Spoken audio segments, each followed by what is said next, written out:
How do I sound? How do I sound?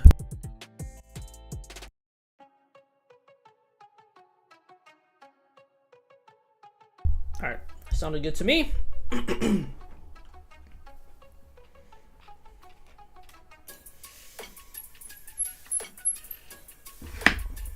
My chair always, the arm on my chair always slides down. That's really fucking annoying. I have to push it up like 3 times a day.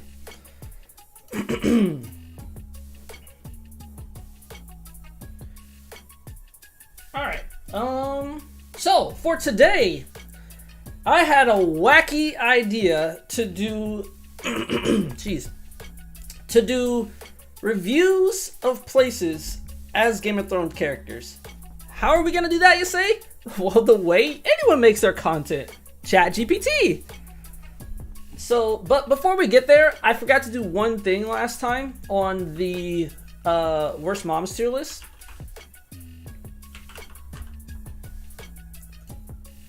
So we have to go back there first.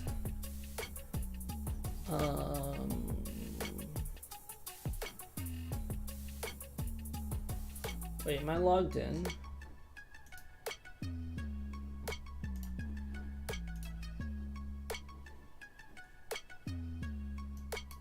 Oh shit.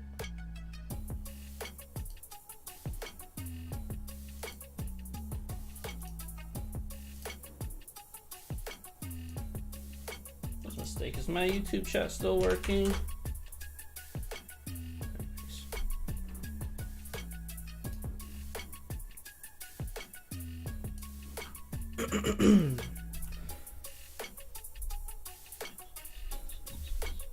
All right, so wait, can I edit this? Yes, I can. So we had our worst moms tier list from last time, which went fantastic. As we know, Direwolf Mother was the best, but I forgot one really critical person. And maybe when I make the video, people will be like, oh, you forgot this person and that person, da, da, da, da, da. But that's okay. The most important person I forgot, enough that I had to add this on, is, of course, it was literally right there, Daenerys. Daenerys is a mother. She is both the mother of dragons, and she was literally a mother at one point. So we gotta rank her. We gotta put her on our tier list. Let's find a good. Ooh, look at that! I love that picture. She's. That's a good picture. It's gonna be kind of small though. Whatever, it's fine.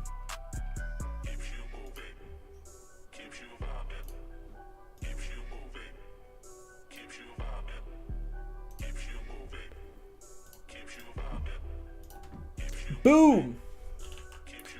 Daenerys.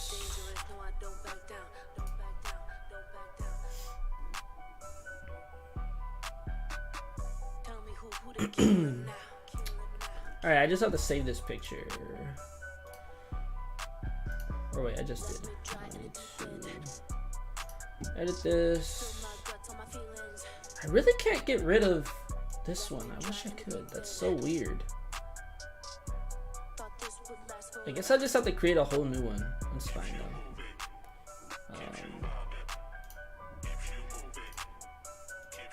Anyway, there we go. All right. I feel like we gotta zoom out a little. Actually, how far? Nah.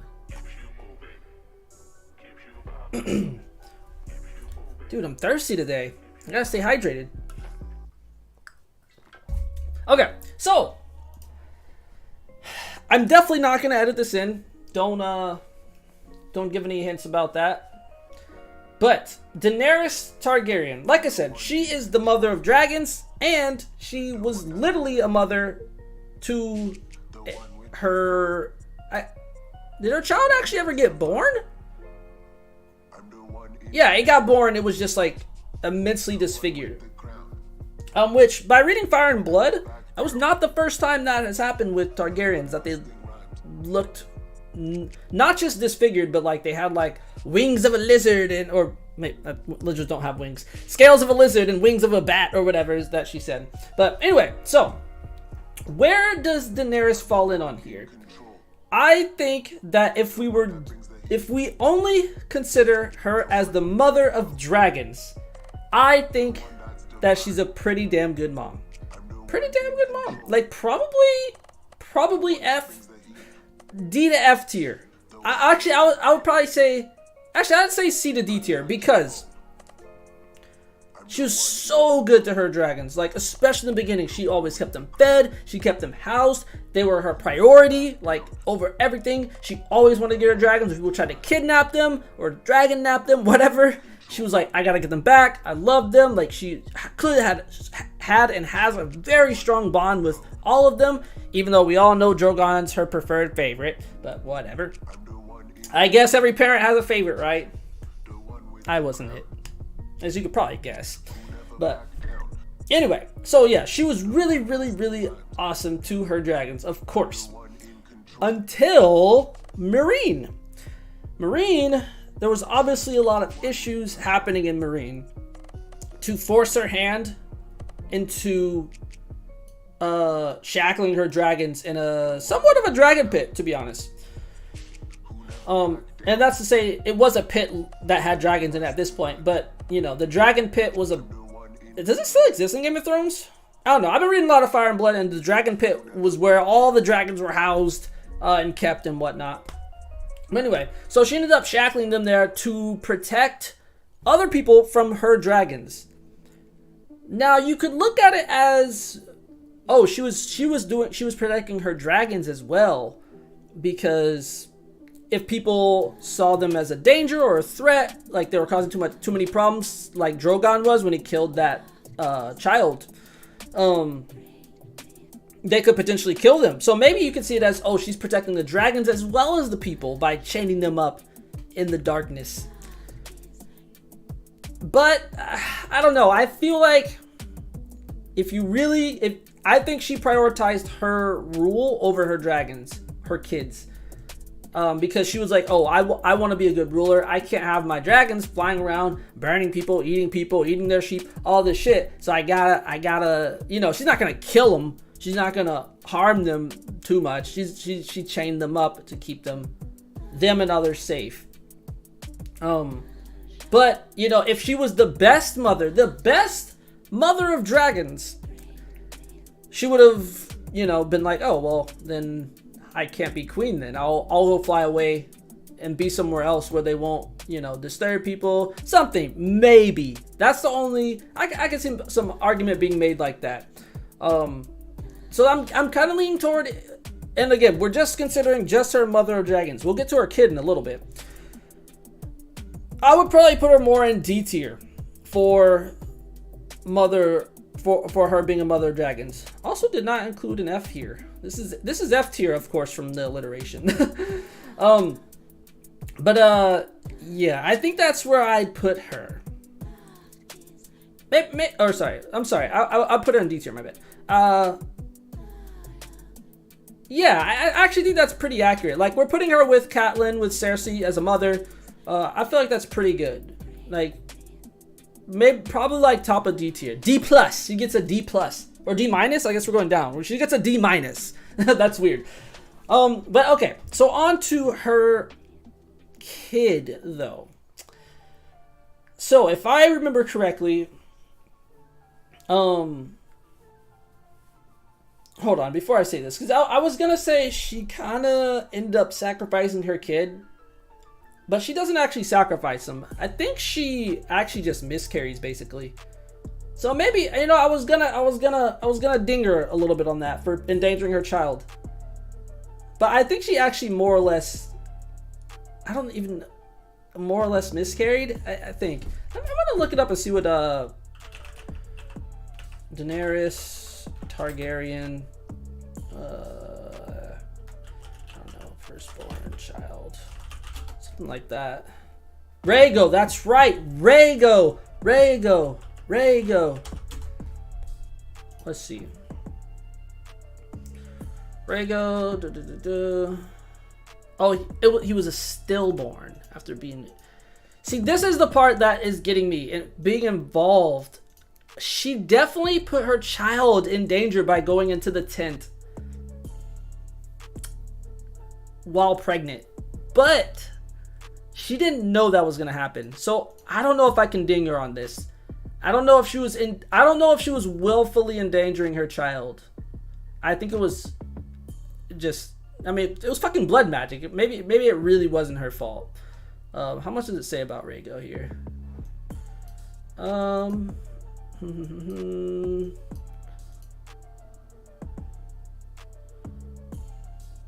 Whilst the ritual... Oh, that's right. Damn. Okay, yeah, that's right. That's right. Okay, I was gonna ding her on that. That's right. That's right. I forgot. So she goes prematurely into labor, and then she. Oh, that's right. Jorah carries her to the tent because he's like, we need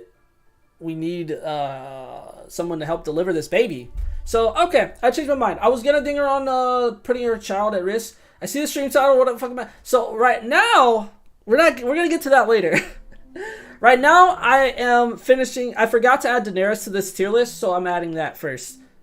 We'll get to the next part later. Don't you worry. That's going to be great. Fantastic, even. But anyway, so I was just talking about Daenerys.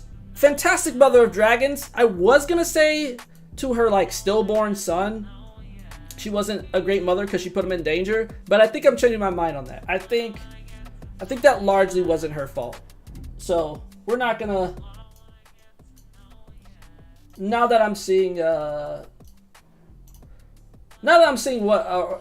actually happened and remembering what happened, yeah, I don't think I can really. It wasn't her fault that her kid died. So I think that Daenerys firmly belongs in D. I think it's arguable that she's F though because she really did a lot for her dragons. She really did a lot. The only thing that I dinged her on was the that she chained her dragons up, which is kind of like, you probably don't want to chain your kids up. I mean, I wouldn't. I don't think that's being a great mother. That's just me, I guess. You know, I'm the weird one. But yeah, I think D tier is pretty good for her. I could see F though as well.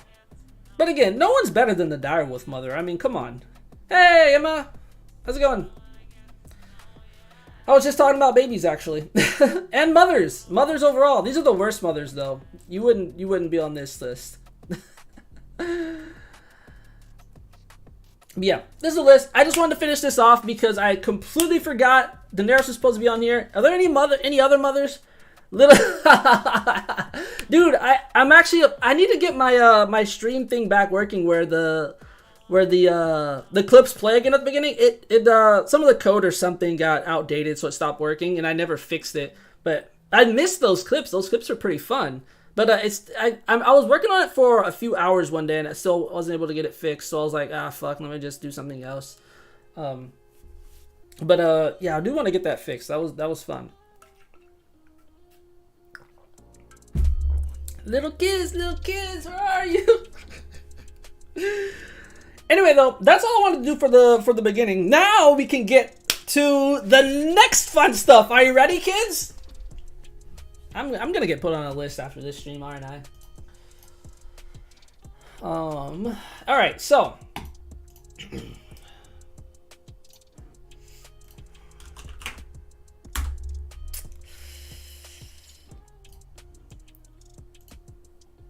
what we are gonna do. Excuse me. How's everyone doing, by the way?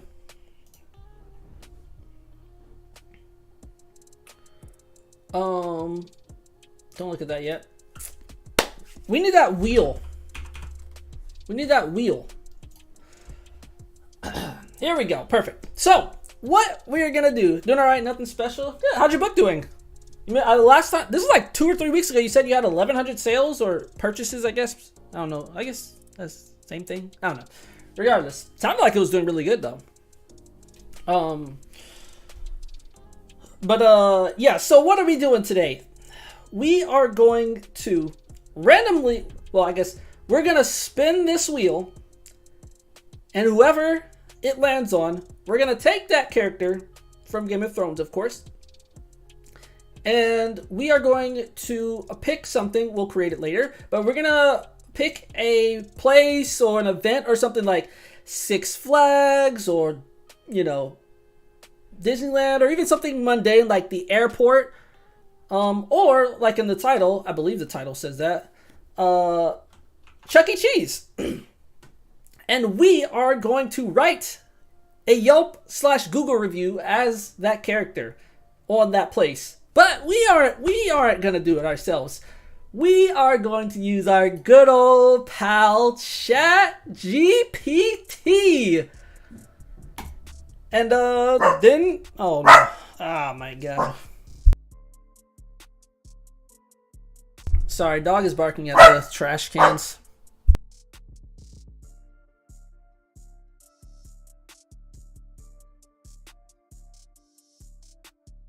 I'm gonna just put him away if he keeps barking. He quieted it down a little bit. He knows. Nope, okay. I'm gonna just put him away. I'll be right back.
All right, I'm back.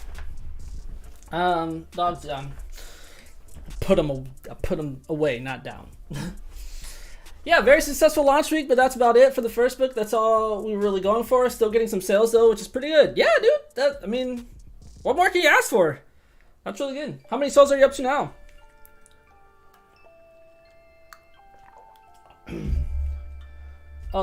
Can you still hear my dog in the background?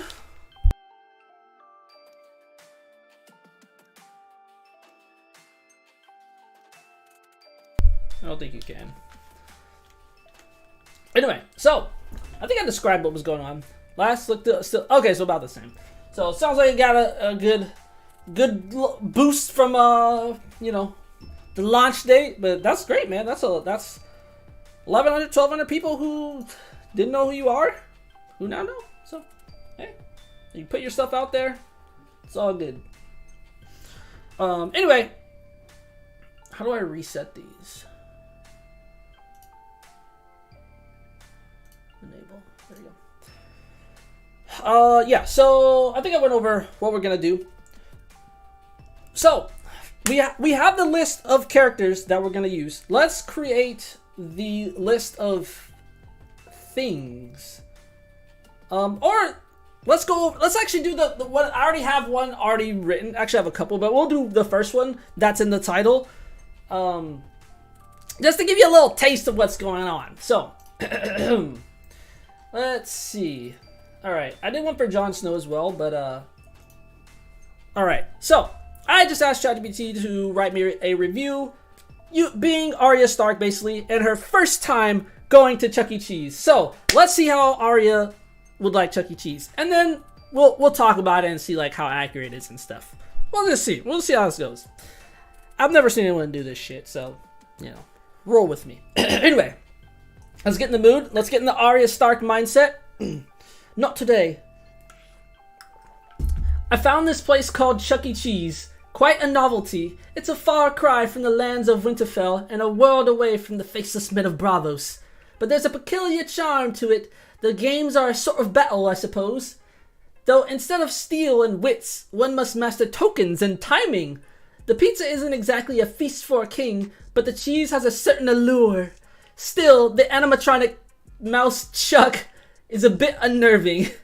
I've had my fill of false faces. The din of laughter and music, the flickering lights, and the joy in children's eyes were a sight to behold. Though it's far from perfect, it's an experience in its own right, and for that I award it 3 stars. Not bad, not bad. I love this part. When I read this, I love this part about the animatronic mouse Chuck. Is Chuck E. Cheese's name actually Chuck? I never thought about that. I just call him like the Chuck E. Cheese mouse. Also, I love this also. I've had my fill of false faces. That's a good little bit there. I actually think this review is pretty good. I feel like Arya could.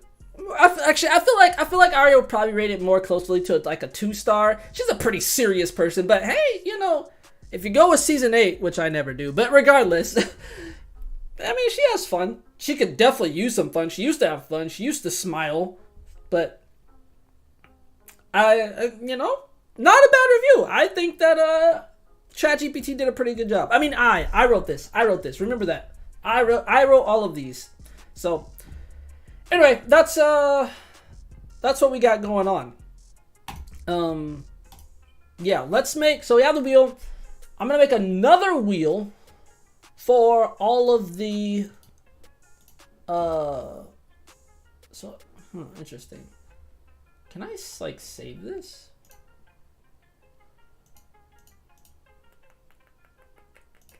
Oh, there we go. Aw, man.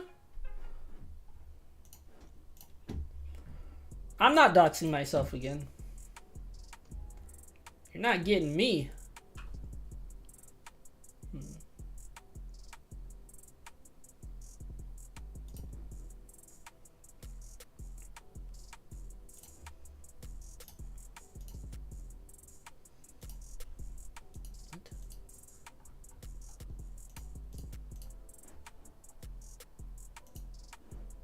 What the hell is this? Choose your file, A? This is got characters. Sure. Did it save it?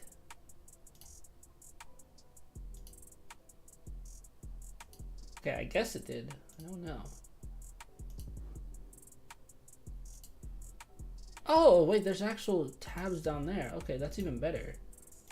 Okay, cool. Okay. Wait, what did I just put on? Okay.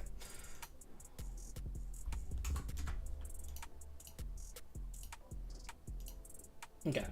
I got it. Okay, so we gotta come up with some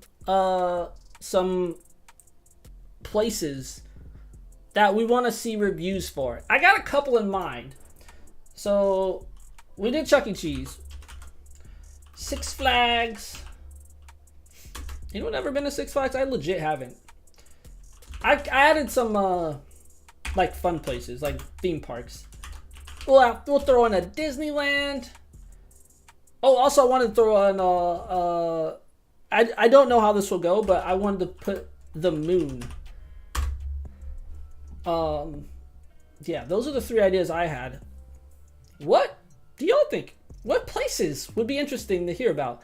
Otherwise, I wanted to look some places up first, but then otherwise, we're using ChatGPT, baby. We're ChatGPTing it up. What are like fun places to visit in? Let's say it doesn't even need to be in necessarily the US, right? In the world. I don't know, is that gonna give me anything? Oh wait, maybe not places, but like what are they called? Like not points of interest. Points. What's the word? What was the word I was using particularly?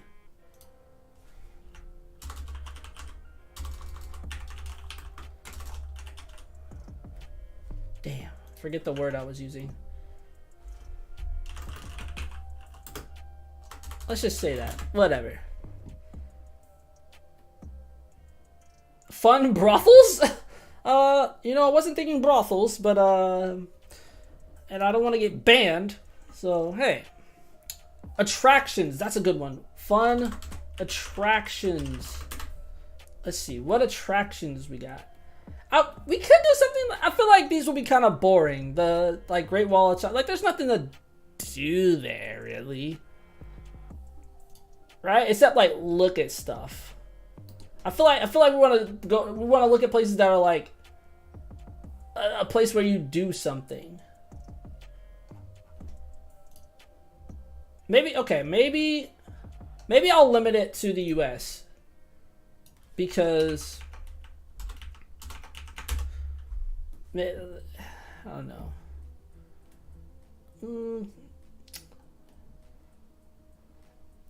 Fuck it. We're ChatGPTing.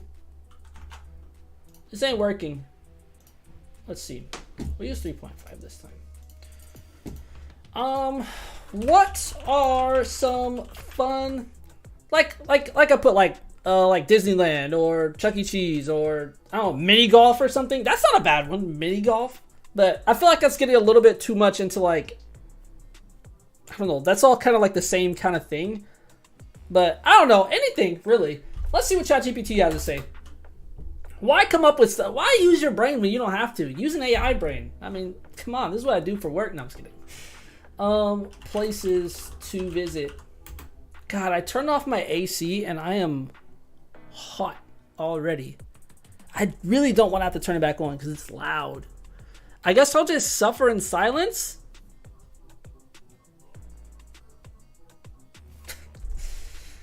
Fun places to go. Ooh, what about like a cool place? What is that?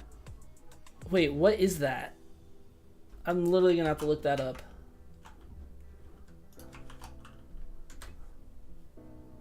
The fuck? Where is this? Greenland or something? Oh, it's actually very close to Greenland. Is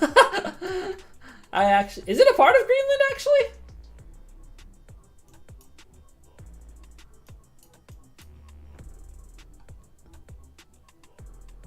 I mean,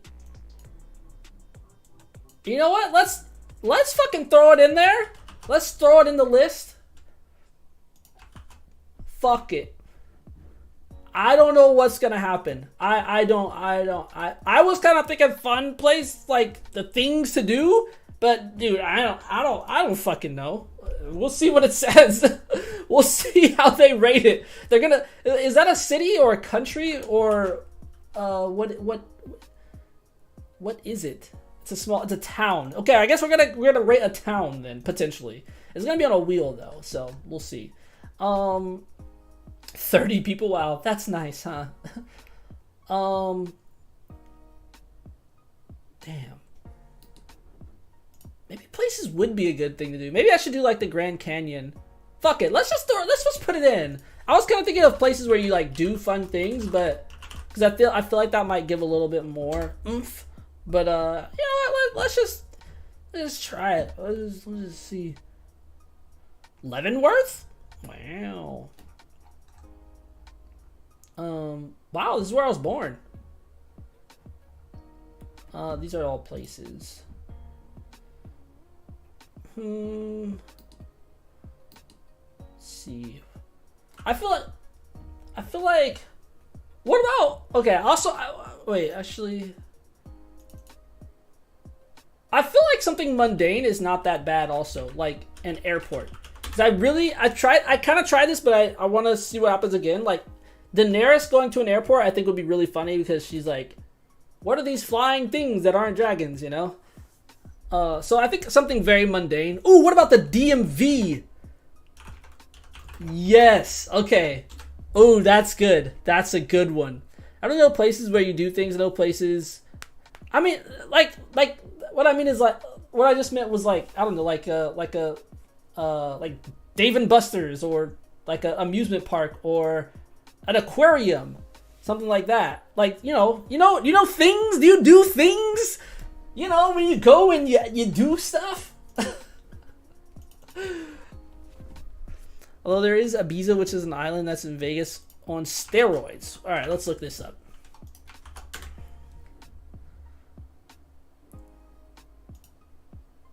What the hell? Jesus Christ. That's nuts. Ooh, that's very beautiful. It's basically Party the Island. Interesting. Damn, that's crazy. That is crazy. Wow. I should have proposed there. Man, my place is shit now. Honestly, oh wait, what about the zoo? The zoo is a good one. The zoo. We're not gonna get specific.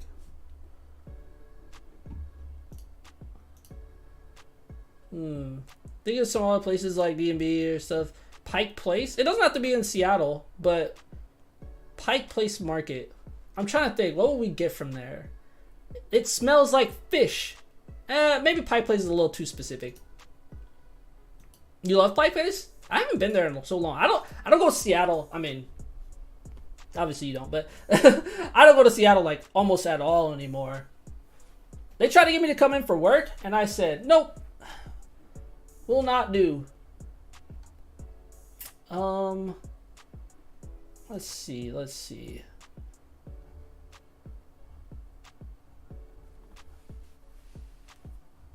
Ooh,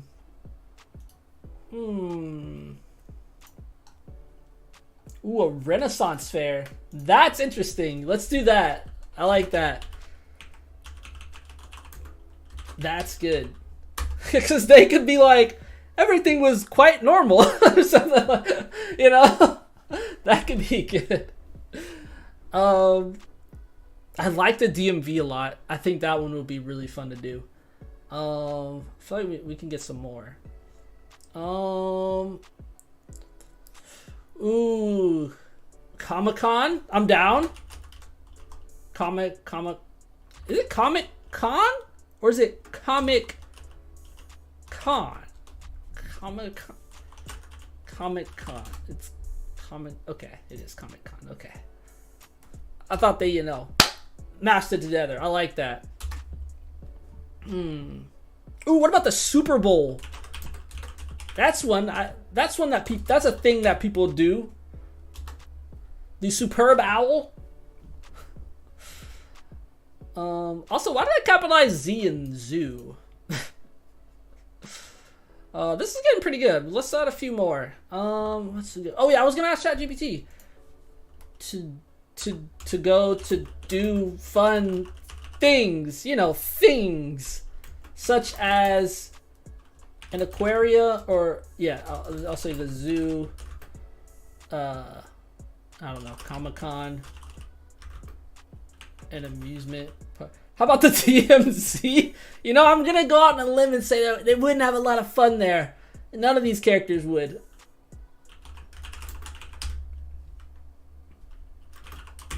All right, let's see. Let's see what ChatGPT got for us.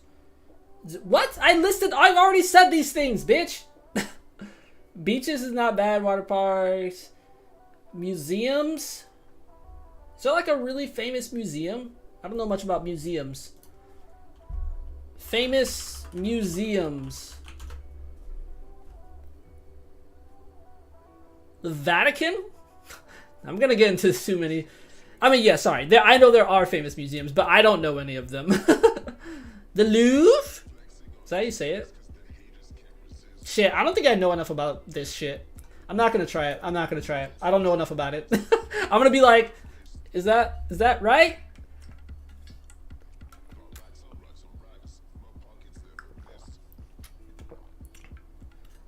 How about, maybe I was thinking more like activities. Maybe that's more what I was thinking, activities. Let's see. What about activities? Okay, maybe not. Oh, escape room. Amsterdam.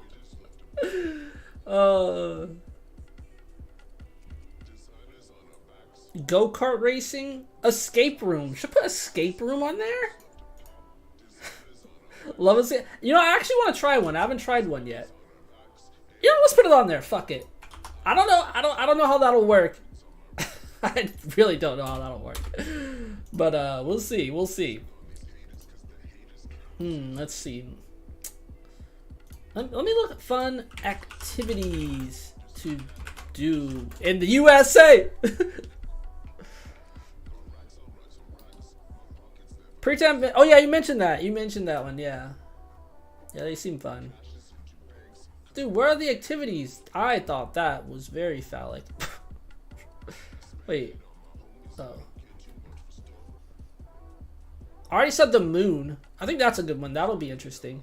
Vegas. Wait, what about Vegas? That's like, there's tons of stuff to do in Vegas. That's like a good one that has like things, you know? Things, you know, things. You remember things? What about the Pentagon? Or the White House? The only activities in the US are eating and getting shot? You know, half of those things aren't that bad. Guess which one? The White House? I feel like that one might be boring.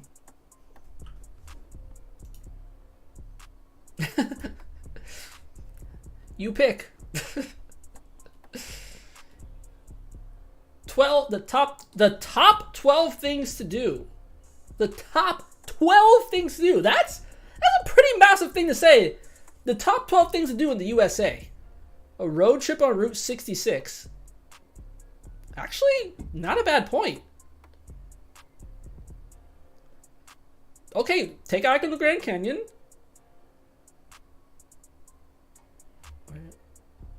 See iconic tourist attractions. Okay, that's kind of generic, but okay, this is actually not a bad list. Eat the American way. Number one, get shot. Number two, get arrested. Number three, get mugged. You forgot. Pay exorbitantly for your hospital fees when you get shot. That's one of the key things about America too. Eat the American way. Fuck, this looks really good. Oh, it all looks really good. Go broke and wallow in debt. Now you're a true American. That's the American dream. Hit the beach. I'm considering saying a beach, but I feel like they've been to beaches before. They definitely have. What am I talking about? Beaches are pretty accessible. Ooh. What about like Mount Everest?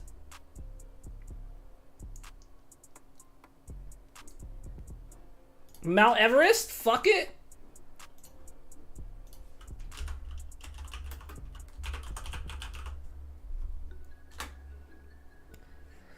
The Island of Spiders? What the hell are you talking about? I don't even want to look at this.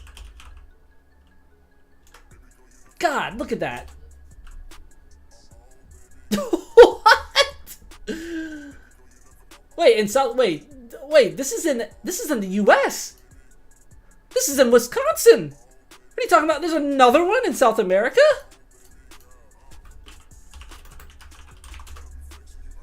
Oh my lord.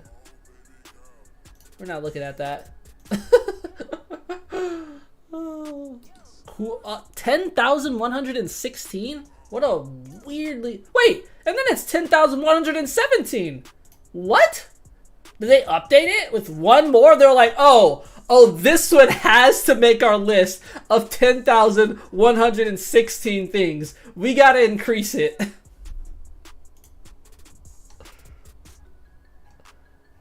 Okay. Oh, wait, what about just like McDonald's? The Isle of Dogs. That's not that much better. Why are you thinking of these things? If someone gave me the choice as a punishment or something for whatever reason, if I go to hell and the devil's like, all right, Jabari, you have to choose between the Island of Spiders and the Island of Dolls, I'd be like, just kill me again. Send me to the second level. Like, what the fuck are we doing? Dark interest.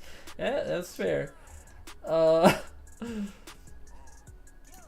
Okay, I guess we're looking at all 10,117 things. Oh, what about a circus? Oh, no, that's actually pretty normal for them. They've seen shit like that.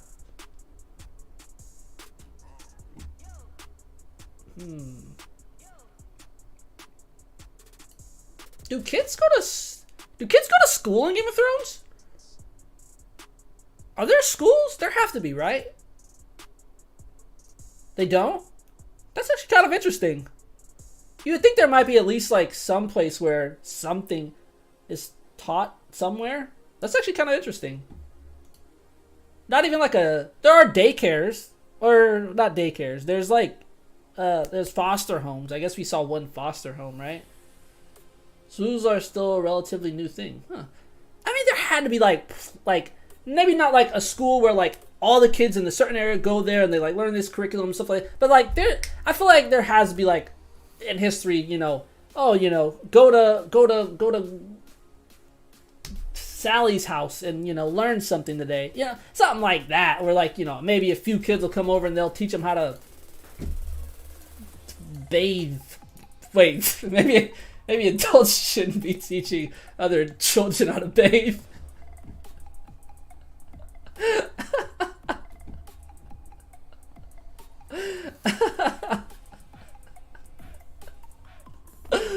Anyway, what about a library? That feels mundane, but that's too mundane. Kids worked either. That's true. The kids did work. Either for the failure. Yeah, that's a good point. Gendry. I guess that's how you learn. To be honest, that's a better. I mean, well, not better. It's a better place to learn than school, but you know, child labor laws, those pesky things, you know.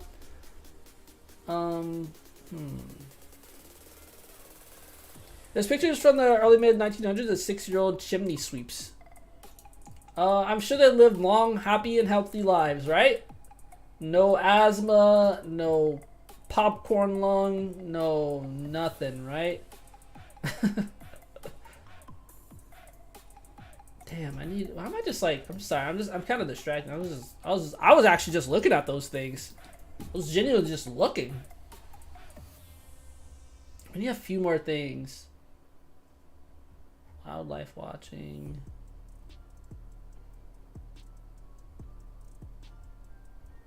Climb a mountain. Maybe we put the grand. I don't know. I feel like. Ooh. Well, we put the Super Bowl. I mean, I guess we could put a baseball game. It's kind of the same though. Ooh, what about the club? I don't know anything about the club, but I think that'd be funny to see them. The club. Eat your way across America. Why does this keep coming up? But I would totally do it. I'd totally do it.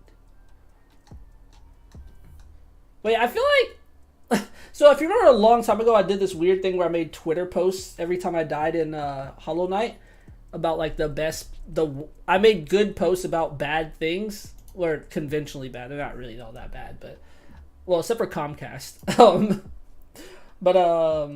Ooh, wait, why don't I give them... Wait, would this have been better? Why don't I just rate, like...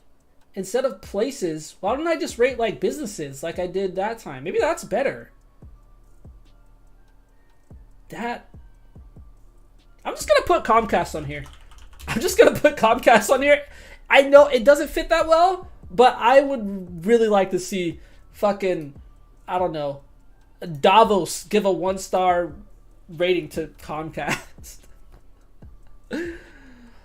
Because if there's anything Americans are known for, because if there's anything Americans are known for besides guns, it's food.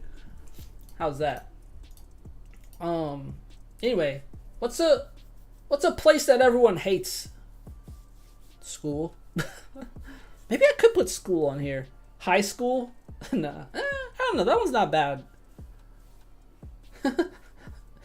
The gun range? Should I put the gun range on here?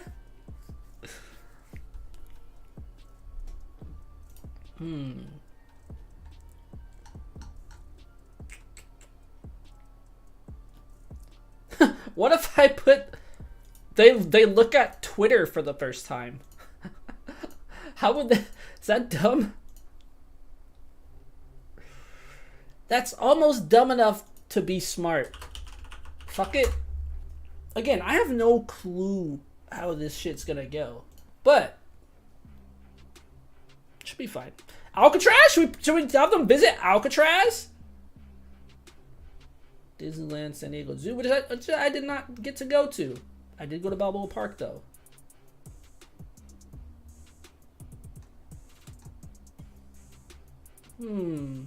Auschwitz? No, we're not doing that at all. I might do that offline though, just to see what it says. We're not doing that on stream, is what I meant to say. Because it could be very, very bad.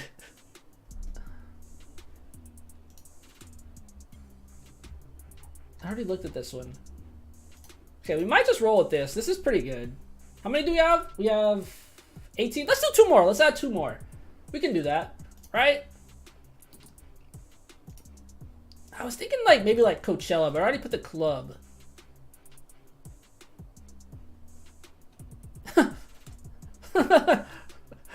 I was just thinking, what if I had them rate? I guess it doesn't have to be place. I was thinking places, but I guess it doesn't have to be places. What if they rated like modern rap music? Oh, I'm just gonna do it. Because I love rap music. But that would be if ChatGPT actually does it correct, or like not correctly, but if it does it could say some interesting things. I don't know what it will. I don't know, but that seems kind of interesting. I guess they could rate anything. I guess they really could rate anything. Well, I don't know why I limited myself. I mean, I guess we don't have to limit ourselves to just places. What are things? What are things? You know, things. Ooh, what about like, instead of an airport, let's change airport to like, I'm gonna get sued. Let's change it to like Southwest Airlines. You know, a generic company name, like, you know, how we can keep some things anonymous. That's a stolen joke from John Mulaney, by the way. I did it better. What are the top worst companies? Let's see.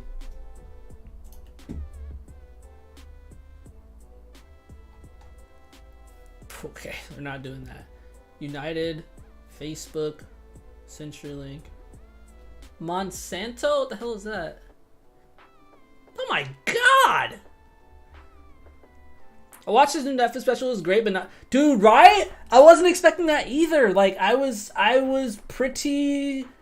I was so glad though that he did that, because I wasn't sure what he was gonna do. Because I mean, I don't keep up a ton with like pop culture, but I knew like shit had went down with him. I knew he was in rehab. He got a divorce, I think. Has a new wife / girlfriend. He might even have a new baby or something. But he just went kind of like a lot of fucking stars do. They go off the deep end.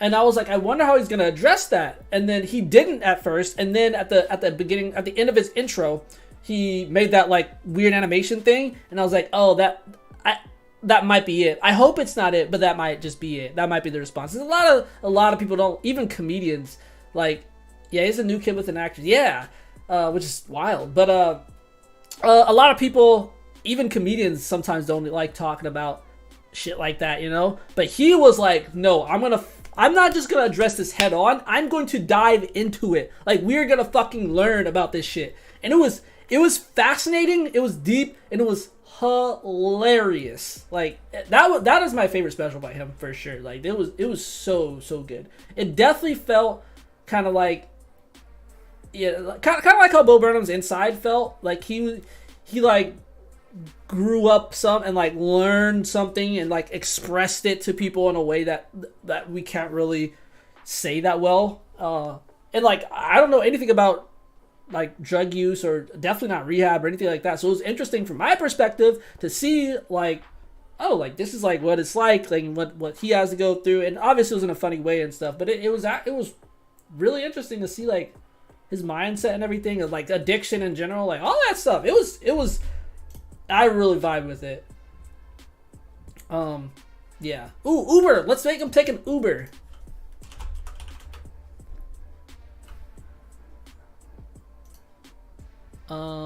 Anything else? We're not doing that. We're not getting too political.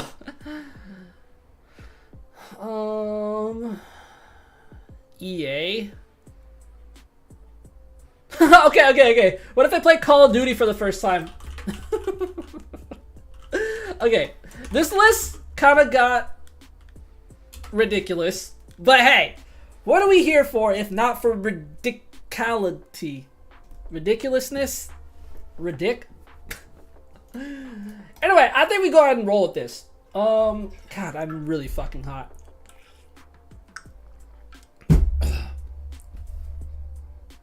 Consider if I want to turn the AC back on. Okay, we're gonna take a quick break again. I know I just did, but I gotta get it cooler in here. I don't want this shit going on, like being this loud while I do the main part though. So yeah, let's take a quick break again. I'll come back. It'll be a little bit cooler. I'll get some water, take a pee break, you know, all that stuff. You guys, BRB.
Alright, I'm back.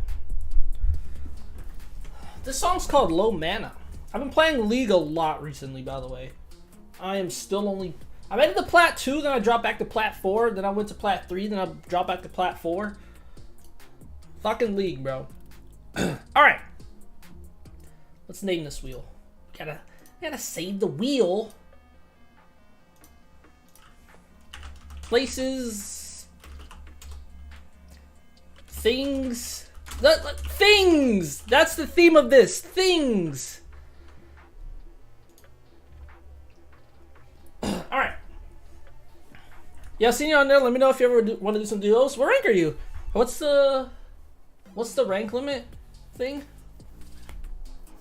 What position do you play also? Oh shit, you're the same rank as me. What position? What role? Whatever. You know what I was gonna do also? Oh, I'm also a jungle main, so that will work. Who do you play? I was gonna make. Remember I did the Game of Thrones company thing, which by the way I was gonna have that video out on Monday, but it got delayed, so it'll probably be out on next Monday. But I was gonna make a video where I took Game of Thrones characters and put them in league positions. That was the original idea for the Game of Thrones like company thing. I thought that would have been fun, but then I was like, I just decided against it. League, I love League, but the company thing was more accessible, so I was like, I'm gonna go with that. But maybe one day, I think that'd be kind of fun. Anyway, you're a Bel'Veth, dude. I literally just learned how to play Bel'Veth in a normal yesterday. I fed my ass off, but I found out how she works, and I didn't know at all how she works. It's actually really interesting. Oh, what's up? Yeah, David was, oh yeah, he was in that game. I fed so fucking hard. I fed so hard. But, did we win? Oh no, we lost that one actually. But yeah, it was just a normal, so it was whatever. But, interesting though that, how Bel'Veth works. I did not know her R needs a kill. So I'm gonna just fight Bel'Veth. No, we lost. I'm gonna just fight Bel'Veth no matter what. Yeah, you're probably not wrong though, to be honest. I fed so hard. I fed to an Ari. It was all bad. It was all kinds of bad. But you know what? I learned how to play Bel'Veth. Well, not play. I learned her basic kit. And that's enough, because I didn't know what the fuck to do against her. Why does she have so many dashes? Why does she have dashes and CC? Why does Cassante have dashes and CC? Why does everyone have dashes and CC now? What the fuck? Anyway, let's do this shit. And Team Zyvel's a sweeper. A sweeper? What does that mean? Come in when someone is weak. Oh, I see. I see. Interesting. Very interesting. Anyway, let's do our dumb shit. We can talk about League later. Have a full conversation about League. Otherwise, she's a fantastic ganker. She is I can tell her ganks are, yeah, insane.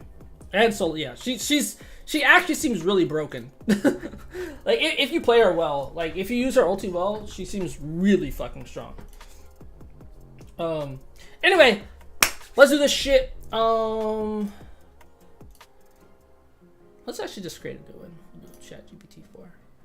But I'll copy what I was doing before. Where'd it go? What if this shit just stopped? Here we go. Okay. Alright. Let's start off with our Game of Thrones character. How do I spin this? Probably this spin button right here. Alright, anyway, let's go. Who are we gonna get? We got Sam! Sorry, that's really loud. Really loud. She's a sustained fighter too, so focus on damage and healing and time the E to min. That's true, her E does give damage reduction. I thought that was actually pretty interesting. But she is like self-rooted. That's also interesting to know. Anyway, we got Sam. So we got Sam. Let's see, where is Sam gonna go today in the world to do things? Sam, you are getting a one-way ticket to The club! Oh my god, I'm just imagining Sam in the club. It's Sam's club. Probably the worst place for him. Oh, this is gonna be so good. Alright, so, imagine you are... Let me move my thing up a little. Imagine you are Sam Tarly from Game of Thrones, from the Game of Thrones TV show, and you went to a club for the first time in your life. You want to write a Yelp or Google review about it. What would you say, and how many stars would you give it? Give it a title too. Let's give it a title. Give it a title. All right. Let's see. This might take a minute, so we'll let it process, and then we'll start reading. You give it 4 stars? Dude, Sam was getting down. Sam was getting down with it. Title: A Night at the Club, an Unexpected Chronicle. Ooh, Gilly's gonna be fucking pissed. All right. We gotta get our Sam voice. Embarking on this novel journey was quite unlike... Wait, what is Sam's voice? I don't know what Sam's voice is. Anyway, embarking on this novel journey was quite unlike my usual explorations within the refuge of a library or my research among the mystical creatures of our realm. Upon stepping inside this club, I was instantly besieged by a cacophony of sound, an intriguing blend of rhythmic beats and melodic, I don't know, harmonies, not entirely dissimilar to the thrilling narratives of bardic tales. The illumination, though less than ideal for reading, cast a resplendent glow. This is pretty fucking good. Where was I? Transforming the patrons into creatures of both shadow and light. Engaged in an entrancing dance.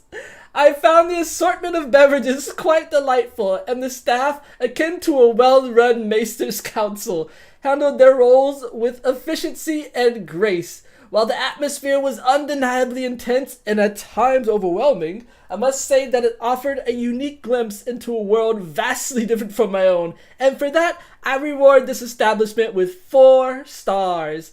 A word of caution, however, it is not a place for quiet contemplation, but a kingdom of celebration and gaiety. Dude, I feel like that's actually pretty fucking good. I'm not gonna lie, I thought he would hate it, but Sam is honestly like a really open-minded person, so I actually could see him going and be like, this is fucking weird, and then being like, oh, like, I see, like, this is like a fun place, like, okay, like, people are like dancing and stuff, and like, you know, do it, like, I can actually see him being like kind of open-minded to go into the club, which is something I thought I would never say, but hey, Sam gave it a 4-star review. So what can we do? I kind of want to... So the reviews that I've seen it do have all been 3, 4, and 5 stars. So I'm wondering if I need to specify. Yeah, I'll specify next time. It can be a 1-star. I'll specify it can be like 1 star to 5 star, just to make sure it knows that it can give a bad review. Because I want to see some bad reviews too. I don't want these to all be good. But anyway, I actually think that's not a fucking bad review. That's pretty fucking funny. I like how he's like literally trying to read in the club though, which I'm not. I legit have never gone to a club, so you know what? I vibe with it. Anyway, let's do another one. That was good. All right. Next character, next place. Wait, are these being removed? I don't want them to be removed. Well, can they be removed? Nah, it's fine. We can do more. Wait, where did...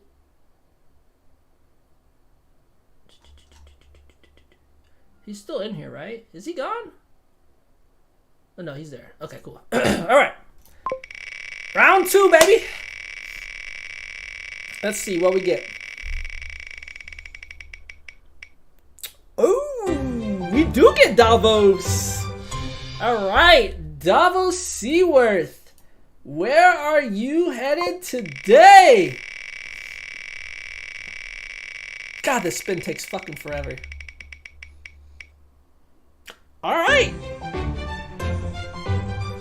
Davos is gonna take an Uber for the first time. Let's see.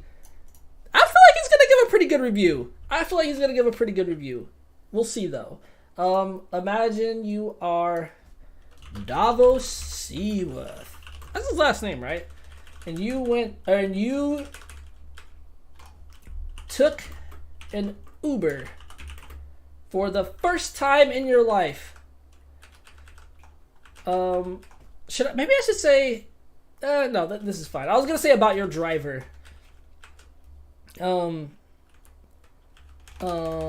wait, I said, give it a title. Reviews can be 1 to 5 stars. 5 being the best. Okay, just want to make sure it knows what it can do. And then let me move this up a little bit. All right, let's go. Davos and an Uber. A Sir's first voyage on land. Uber experience. He gave it 5 stars. 5-star Uber review. Let's give it a second to process, to think. All right. As a man more accustomed to the rolling waves and vast ocean than land-bound transport. Ooh, I like that part. That's a good point. I found my first encounter with Uber to be a surprisingly pleasant journey. Unlike my days navigating rough waters, the ride was as smooth as a calm sea, and my navigator, or as you call them, driver, handled his horseless carriage with the ease and expertise of a seasoned captain. No less than a 5-star mariner he was. He maneuvered through the labyrinth of city streets as if he were riding the trade winds. The carriage itself was impeccably clean. That might be the first lie. No, actually, I've been in a lot of Ubers. They've all been pretty clean, to be honest. I've never been in a bad Uber. They always just talk too much. Anyway, the carriage itself was impeccably clean and comfortable, a far cry from the weather-beaten decks I'm used to. The convenience of summoning transport at the touch of a few buttons was a luxury I could get accustomed to. All in all, a worthy 5 stars for this Uber voyage. A commendable service that marries the efficiency of a swift galley with the comfort of a royal barge. Wow! He really fucking liked Uber. That is interesting. Davos is such a nice dude. Honestly, I feel like this is pretty accurate. Like this is pretty good. Honestly, I love this part though. Also about my navigator, as you call them, a driver. Do they not have the word driver? Like I was thinking, 'cause you could technically call a driver like a someone driving a horse and carriage. They have the word driver, right? They not have the word driver? Huh. That's pretty funny though. That's pretty funny. It sounded like he got a really good Uber too. Like I said, I've never been in a bad one, but hey, that was good. That was fucking good. I think this is pretty accurate though. I actually feel like Davos is a nice guy. Especially if he got in an Uber driver who was also really nice. The place was clean. That man said he was whipping around the city, the labyrinth. I love that part too. He called the city streets a labyrinth, which is pretty accurate. Imagine going from Westeros into a big fucking city. It would literally feel like a labyrinth. I mean, come on, Home Alone, Lost in New York. It'd be like the same thing. So this is pretty fucking good. This is an accurate review. Well done, Davos. I'm glad for your first Uber ride. Next, should we do thing first? Does it matter? Yeah, let's just do it. All right, who are we gonna get? Who are we hoping for? Hope for Joffrey or something. We got Tommen. Tommen the Boy Wonder. Well, he's not really a wonder, to be honest. I wonder about him. Does that count? Alright. I want to be put in a Call of Duty lobby. I want to be in a Call of Duty lobby so bad. Let's see. Twitter! Alright, let's see. Let's see. So we're going to take Tommen's first time on Twitter. Let me grab this.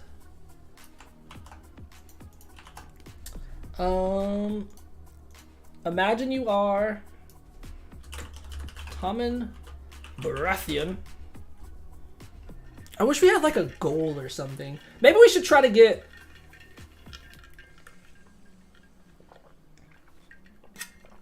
Maybe we should try to get 3 5 stars or 3 1 stars. And then we're good. I like that. I like that. 3 5 stars or 3 1 stars. We got 1 5 star. 1 5 star. Imagine... Yeah, you're talking about... And you... How do I say this? You create... You visit... You log onto Twitter... for the first time in your life to look around to I'll leave it vague. I'll leave it vague. Maybe I'll just say look at Twitter.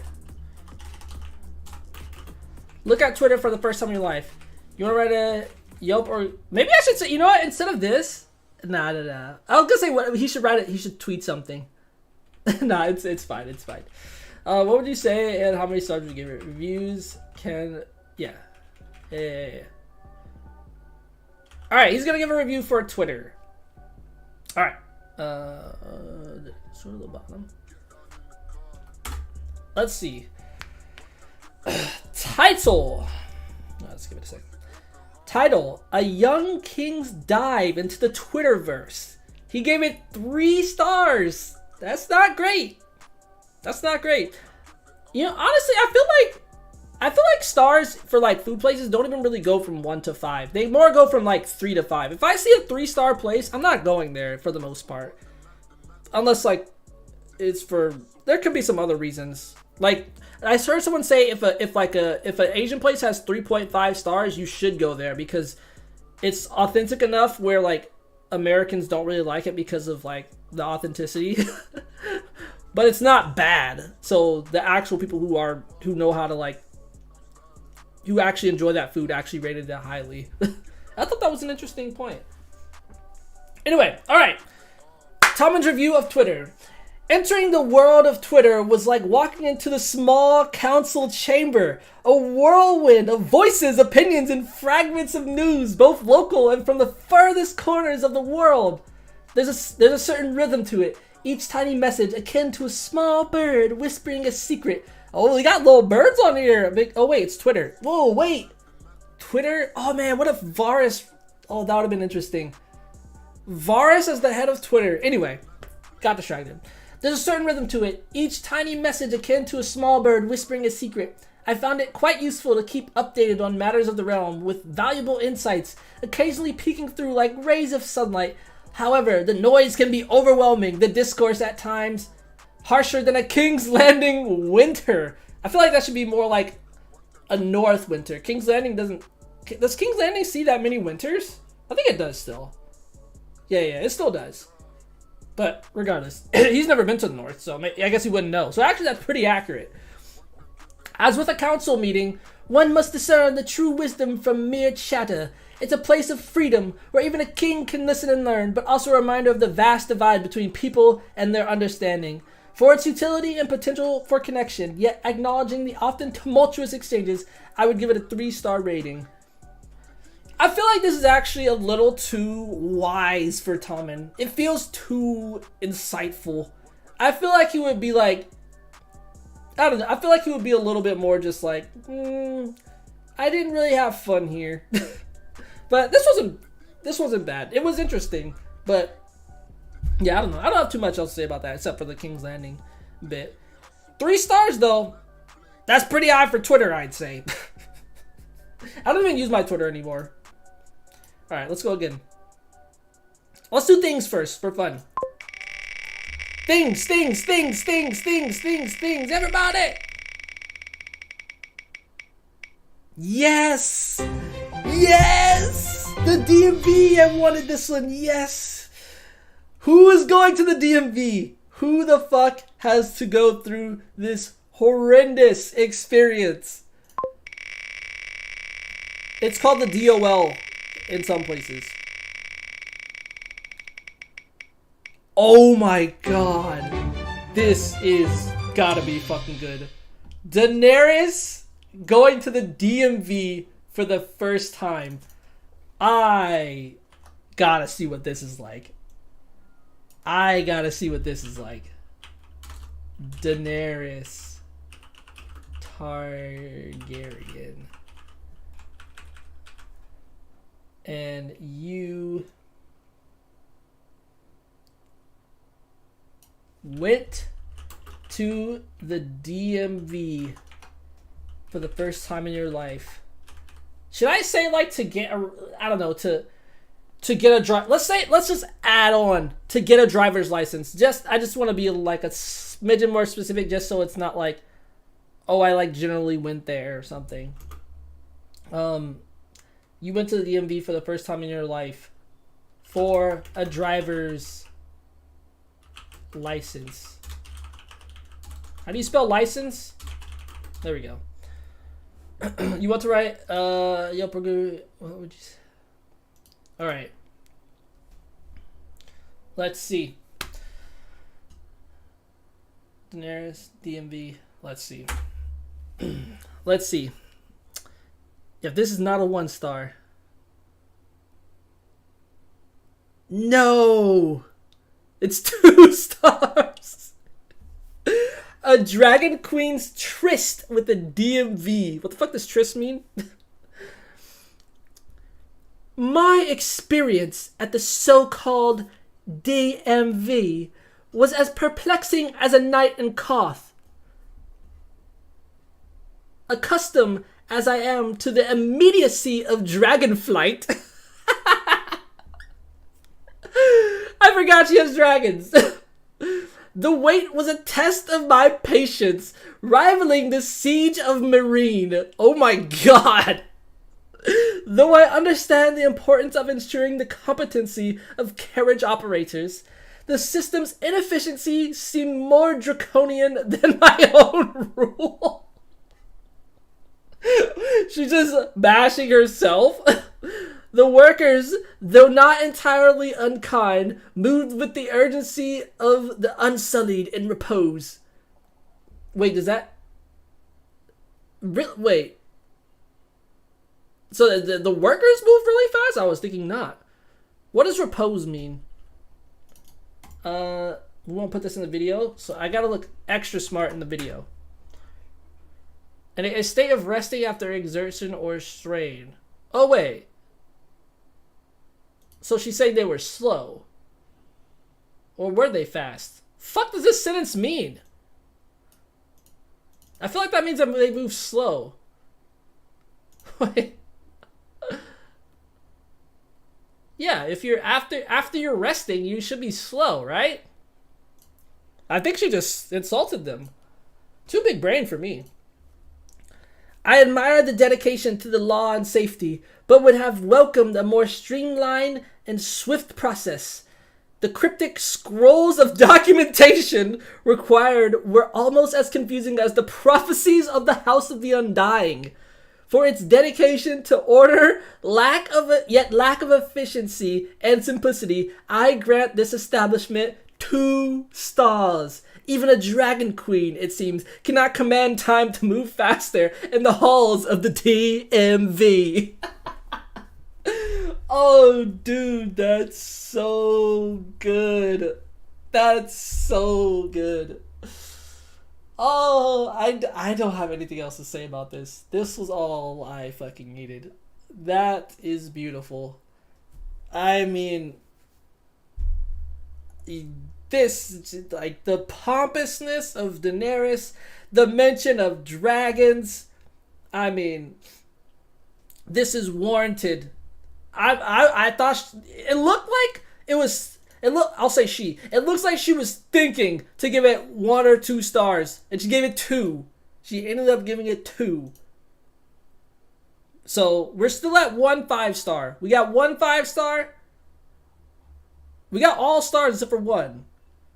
So we're trying to get 3 5 or 3 1s. All right, let's go. That was good. Let's do things again. I actually liked things a little bit more. Things was pretty fun. Things first. Things are fun. Did you know that? Let's see. Ooh. We gotta go to McDonald's. Oh wait, whoops. McDonald's. All right, who's going to McDonald's? Sam? Ned? Grey Worm? Rob? I feel like it's going to be pretty normal. I feel like Rob going to McDonald's is going to be pretty normal. I almost said I'm going to call Drogo. Call Drogo going... maybe I'll do both because I'm curious. I'm actually really curious what Khal Drogo would say to going to McDonald's. Maybe we'll do both just because I want to see. Yeah, let's do Rob first and then we'll do Drogo. Whoops.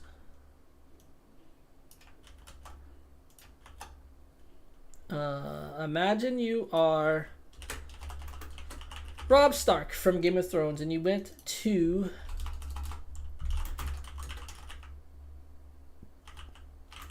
for the first time in your life, not to get a driver's license.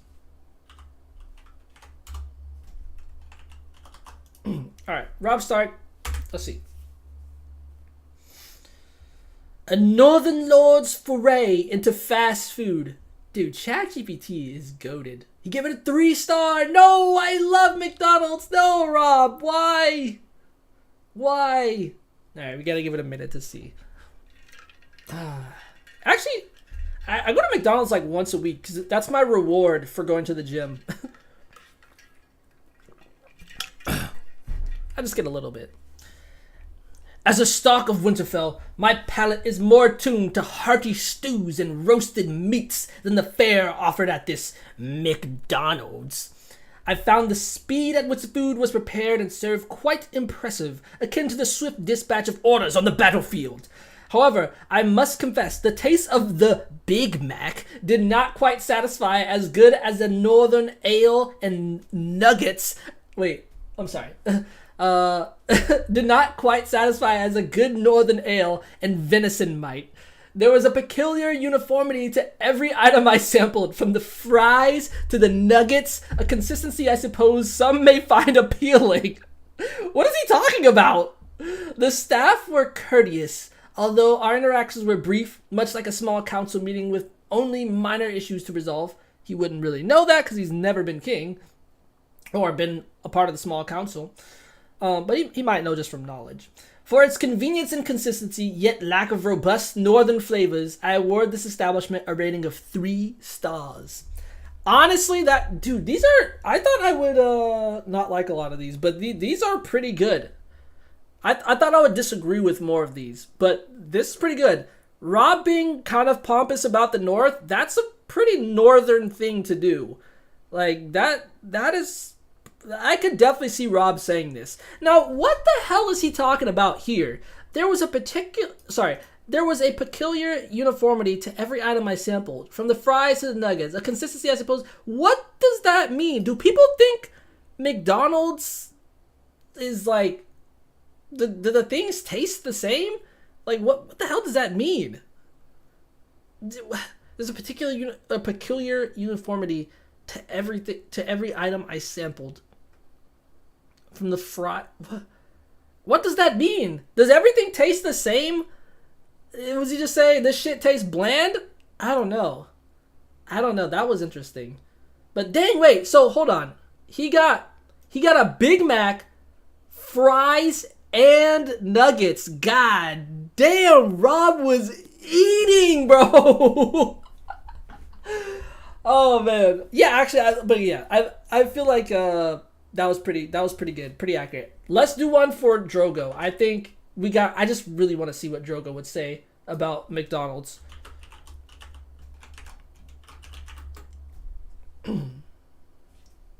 Let's see. All right. The Call's ride to the Golden Arches. He gave it a 2-star. 2 fucking stars. I gotta sound big and angry. In my journeys across the great grass sea, I have partaken in many meals, but none quite like this McDonald's.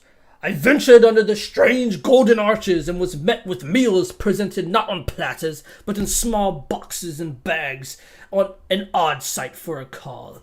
Their Big Mac was no match for a feast of horse meat cooked over an open flame, and the tiny, thin fries were unlike any tuber I've experienced. The hell is a tuber? YouTuber? The warriors behind the counter were quick in their service, though our interaction lacked the spirit of camaraderie found amongst my Kalasar. The dwelling was clean and had an air of efficiency, yet the food lacked the heartiness and flavor of a good Dothraki meal. For its speed and peculiar novelties, I might ride to this place yet again. Yet for the absence of robust flavor and the spirit of the Kalasar, I grant this McDonald's but 2 stars. I don't think Khal Drogo would say nearly that much, but not bad actually. Not bad. I actually liked Rob's a little bit more. I thought Khal Drogo's would be better, to be honest. But that, fair that he gave it 2 stars. Do they eat their horses frequently? I know they do, but do they eat them frequently? They did. You know what? Daenerys did eat horse jerky for like a long ass time. So yeah, I guess they do. I like also how he is he kind of act. Yeah, they do. He kind of is acting a little bit like Daenerys. I'm kind of. It's kind of funny because I'm treating this like an actual character, but in a way it is. He's kind of acting a little bit pompous like Daenerys. Like these people don't know who I am. Is Khal Drogo? I think Khal Drogo is kind of like that though. He's like you like I'm your fucking Khal. Don't disrespect me. I will legitimately kill you. Yeah. So I think he actually would kind of expect a lot of what's the word? Like a lot of privilege, like a lot of people catering to him in a way, even though he's a hardcore fighter. So anyway, that was not bad. That was not bad. Still no 1 stars. Not even for the DMV. Not even for the DMV. Let's go again. Let's go things again. I love the things. I like starting with things.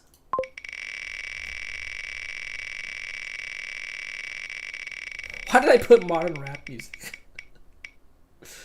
The Super Bowl.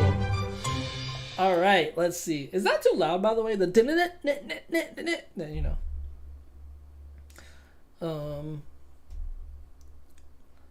let's see. Who's going to the Super Bowl this year? Gilly? Varys is going to the Super Bowl? No way he likes this, right? What the fuck is Varys gonna do at a Super Bowl? Imagine Varys in a club. Oh, that would be so good. Varys from Game of Thrones, and you went to the Superb Owl. Varys doesn't have a last name, right? Because he's a bastard or something. He was kidnapped, I guess. Orphaned, I think, and then kidnapped. Sold, rather, not even kidnapped. Anyway, let's see what Varys thinks about the Super Bowl. A spider spin on the Super Bowl. 3 stars? 4? Oh, I thought I was going to give it a 5. As the Master of Whispers... wait, how do I talk like Varys? As the Master of Whispers, I've always valued quiet and subtlety, and the Super Bowl dear friends, is anything but subtle. Nevertheless, I found it to be an intriguing spectacle, like watching the Game of Thrones play out on a different kind of battlefield. The event was replete with strategic maneuvers, decisive action, and unexpected twists. The crowd roared like Drogon in flight, a stark contrast to the hushed whispers of the Red Keep, but there was a shared sense of camaraderie, rivalries notwithstanding. The halftime show was an extravaganza worthy of a Targaryen coronation, and I admired the intricate coordination involved. Refreshments, while not as refined as a wine from the arbor, were abundant and fitting for the occasion, though the experience was outside my customary interests. I appreciated its pageantry and spectacle, and therefore bestow upon it 4 stars. Interesting. Did not think he would like this. Did not think he would like this at all. But he does say, I values quiet and subtlety, but it was an interesting spectacle. I think Varys would, and I guess Varys has been to different tournaments and stuff like that, but I think he would also like how no one dies. I think he would actually really value that. Varys said at one point that hasn't the kingdom seen enough death and stuff like that. Like, I don't think Varys really likes like tournaments where people die and like battles to the death and stuff like that. I don't think he really sees the point in the meaningless fighting like that. So I think it would actually be a pretty good breath of fresh air to see a game played where no one dies. People get hurt a shit ton, but no one dies. Well, didn't one person die recently actually in a football game? That was crazy. In any case, yeah, actually, not bad. Also, rate my Varys voice, because I thought that was fantastic. At least a 4 out of 10. Wait, 4 out of 5. 4 out of 5.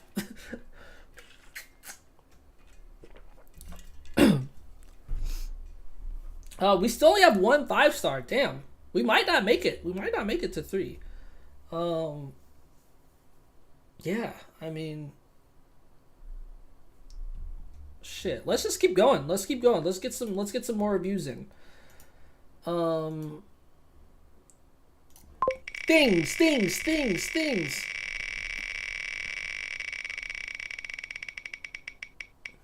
Six Flags? Alright. We're going to Six Flags.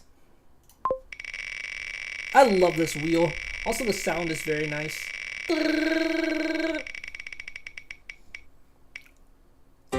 Gilly at Six Flags?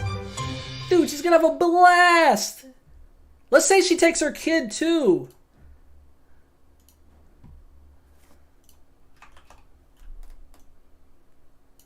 Imagine you are Gilly from Game of Thrones Studio and you went to Six Flags for the first time in your life. I'm gonna say you bring little Sam with you. Let's say the whole family goes. Let's say the whole family goes for fun. Yeah, let's say you bring Sam Tarly and little Sam with you. It's a whole family event, but let's see just from Gilly's perspective.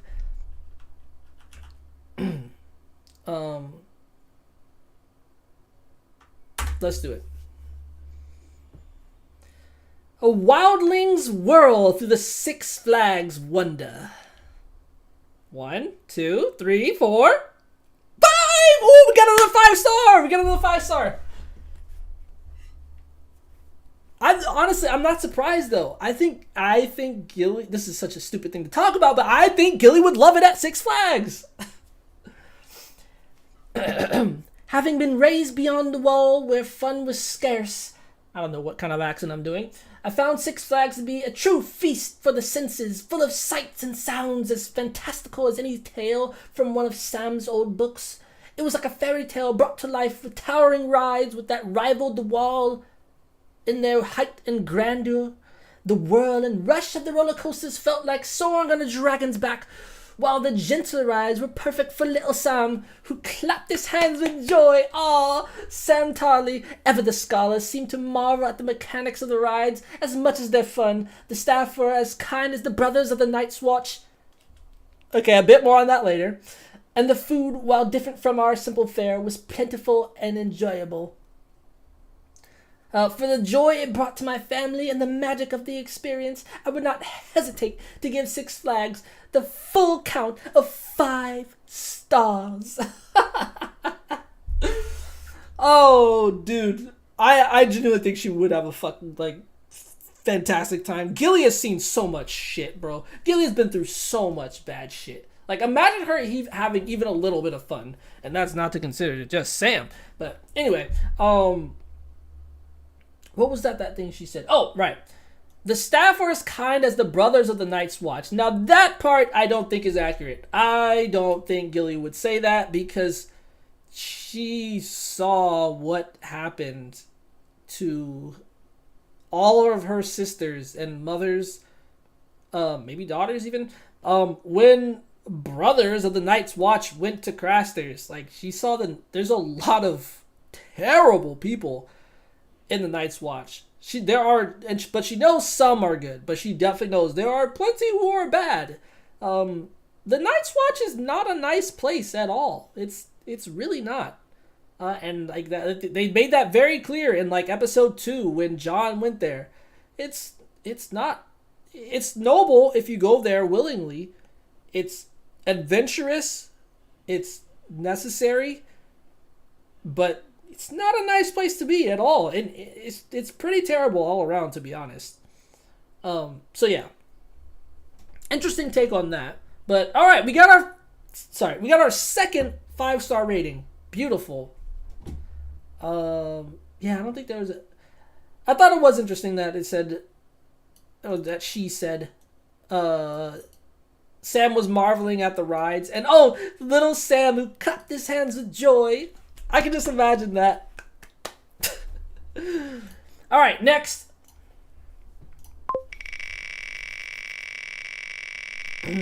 Let's see. All right. We're going to the Renaissance Fair. This was your choice. Renaissance Fair? Who's going to the Renaissance Fair? Who do you want to go to the Renaissance Fair? I don't know what the fuck they're going to think about this. Jorah? Jorah's going to kill someone at the Renaissance Fair. Oh, man.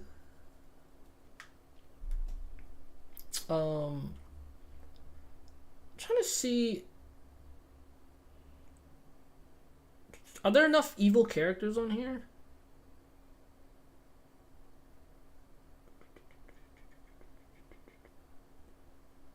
I don't know why I'm going. Theon, Robert.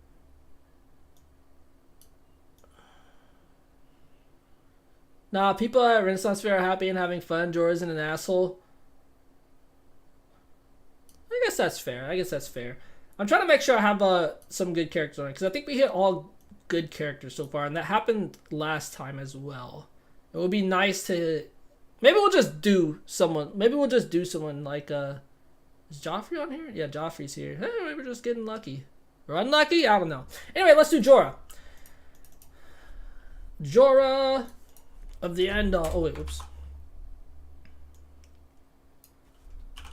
Jorah from Game of Thrones, and you went to a how the fuck do you spell? Fuck. Renaissance Fair. Okay, I'll add the E at the end. Don't worry.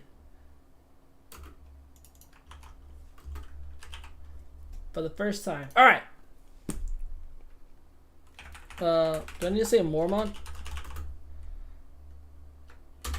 Alright, we need one more 5-star. No way this is it. A Knight's Amble through the annals of history. 2 stars? 3, 4? Oh, I thought it was gonna be 5. Alright,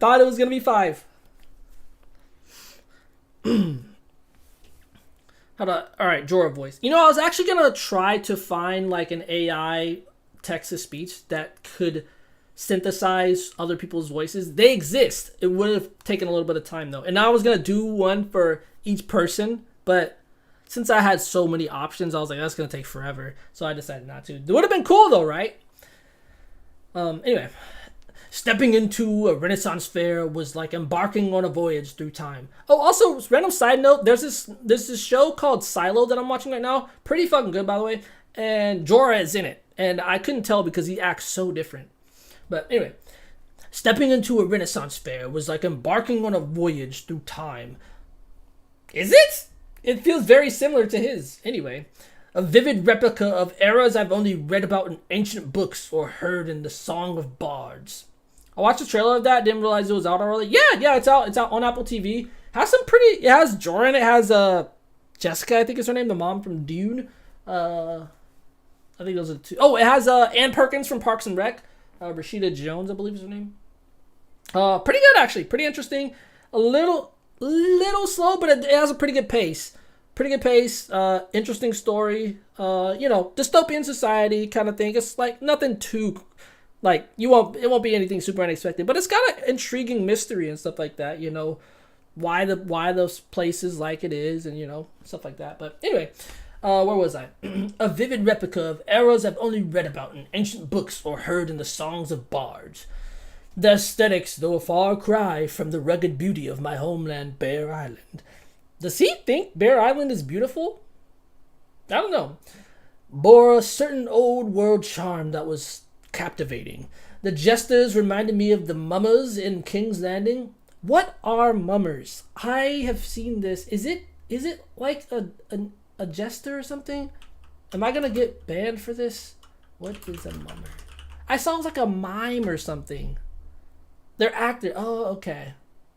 They're just actors. Okay. But not like an actor I would see on TV. More like this, like, someone like kind of like dressing up in a costume and like doing stuff, like maybe like short acts, stuff like that, to like street performer kind of. I think that's more like a street performer. Oh, okay. That's okay. I see. Interesting. Okay. Good to know. I've been seeing that term in the game in Fire and Blood, and I'm like 90% done with it for so long, and I was always like, what does this word really mean? And it said like mime was the definition when I looked it up on the Kindle, but I was like, that doesn't seem quite right. Anyway, the jesters reminded me of the mummers in King's Landing, while the jousting, albeit staged, fuck, my voice is getting fucked right now, had an authentic thrill about it, stirring up the heart of the knight in me. The craftsmen and their wares, ranging from intricate jewelry to well-forged swords, were impressive, reminiscent of the goods from the free cities. I did, however, find the food to be a tad unusual to my taste, and the crowds at times too bustling.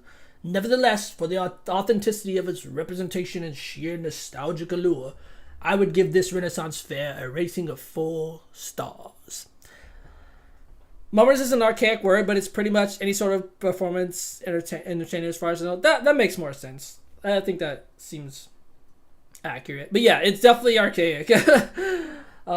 Anyway, though, this one, I feel like this one is a little bit harder. But, I mean, Jorah isn't... I mean, I guess, no, Jorah has a lot of lines. This first part was kind of weird to me. This part, like... Is it like a voyage through time? Their time is pretty similar to this. Although I'm not going to lie, my knowledge of history is dog shit, so I don't know the difference between the setting that Game of Thrones is trying to portray itself in versus when the Renaissance was. I don't know even when the Renaissance period was. Don't ask me anything about history. Don't even ask me anything about the 1990s. Don't even ask me about the 2010s. Bro, I don't fucking know.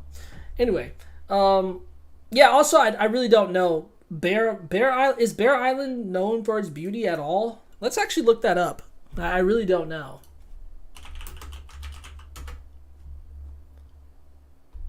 Huh, there's a place called Bear Island in Norway. Didn't know that. Maybe that's what it's made after. The island remains relatively poor. It's densely forested with a large bear population, which earned the island its name.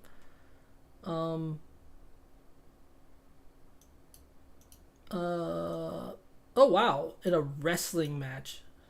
That's funny. Yeah. Don't know about that part. Don't know about the beauty. Doesn't sound like a very beautiful place.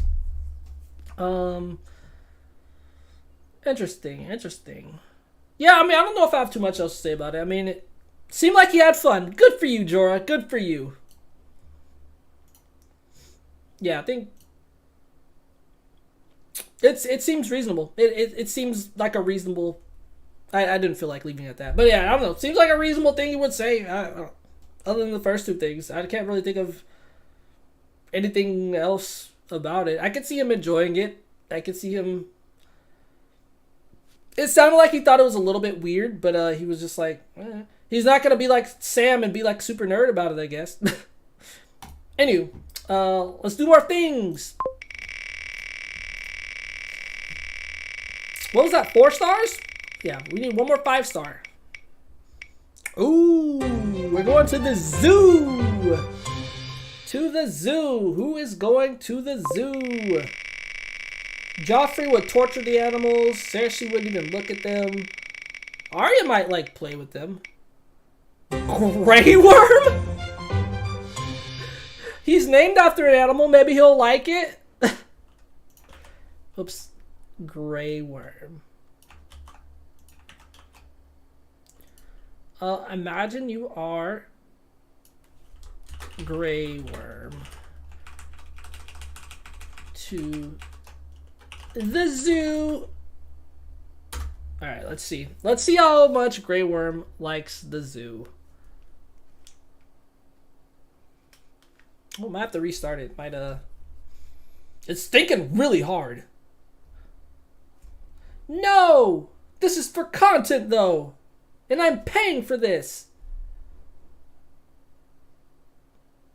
Sam's Club review? Oh, that's funny. Alright, here we go. Unsullied observations. Oh, I gave it a 4. It went instantly to 4. Unsullied operations. A zoo experience. As a commander of the Unsullied, I've faced many beasts on the battlefield, but none as varied and fascinating as those in this zoo. It was an intriguing experience to observe creatures from distant lands that I've never encountered in my travels with the Dragon Queen. The enclosures appeared well maintained, and the zookeepers seemed knowledgeable and genuinely dedicated to the animals' care, much like a good leader to their soldiers. However, However, I could not help but feel a certain melancholy in seeing such powerful beings confined, a sentiment I understand all too well from my past. Nevertheless, I found the experience to be both educational and engaging.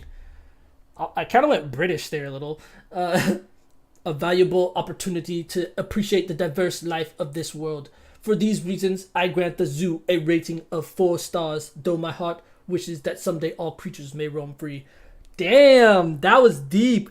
That was fucking deep. I really like that part about, however, I could not help but feel a certain melancholy in seeing such powerful beings confined. A sentiment I understand all too well from my past. I think that's both talking about, one, how he himself was confined. I think. Because the Unsullied were enslaved, essentially. I think they were kidnapped. I can't remember what happened to them as children, but they're insane. Their childhood is just absolutely horrific. But also I think this is referring to Dany when she chained up her dragons. So actually, he would actually probably feel, this is actually a really good phrase. He actually would feel pretty conflicted, I think, about seeing a bunch of animals chained up, because he saw what it did to them. Like, he saw it made Dany mad. It saw it made them mad. I think it made them smaller, to be honest. Yeah, that's actually pretty fascinating that's brought up. I think that's pretty fucking good. And then at the end, this is actually really good the more I think about it. For these reasons, I grant the zoo a rating of 4 stars, though my heart wishes that someday all creatures may roam free. That's really interesting because Grey Worm is all about freedom now after following Daenerys. So that actually makes a lot of sense. Maybe he shouldn't have rated this so high. Maybe this is more like a 2 or a 3 star because he's like, man, this ain't it. But he did say it was interesting. It was interesting experience. So, this is a good one. This is a really good one. I like this a lot. I actually feel like this is pretty accurate. I rate this rating a 4 star. Maybe I should be rating the ratings. That would have been good. What would I rate them all? The Jor one, I rate this one like a 3 star.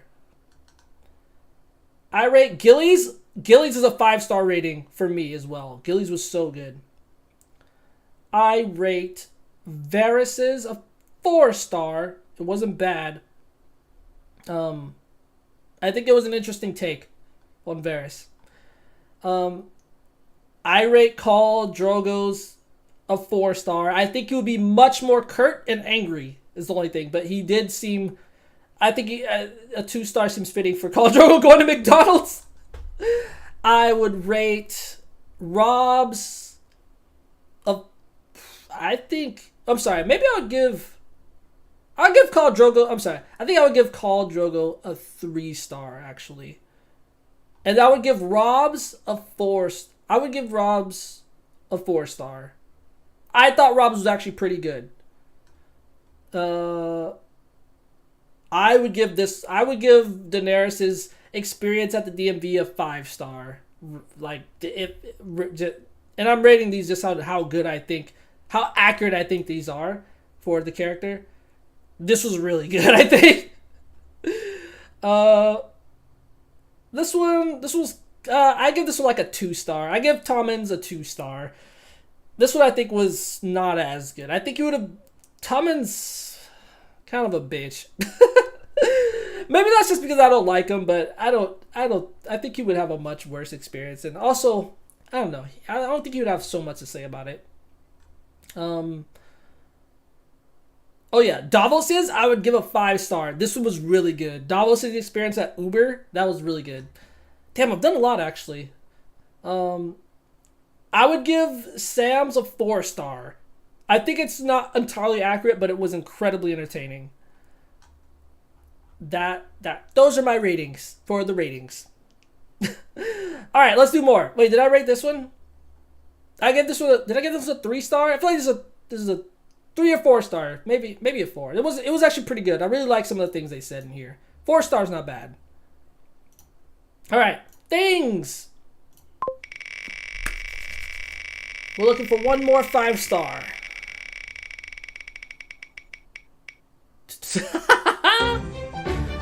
We're going to your place. Lesson. Whatever, however you say that. We're just gonna well, I guess. Yeah. Yeah, we're just gonna straight up copy it. All right. Oh wait, we gotta figure out who's going to Ellison. I don't know how the fuck you say that. Someone's gonna correct me in the comments. Who's going there? If it's a Stark, they're gonna love it. Davos again? Let's override. I want to see someone else. Maybe we should have taken out Davos. Maybe we'll do Davos. Maybe we'll do Davos also. But I just want to see someone else. Maybe we should take people out.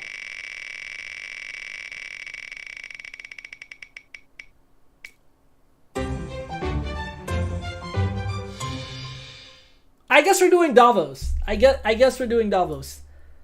I guess we're doing Davos. Okay. The wheel wants who it wants. Alright, how the fuck do you spell this?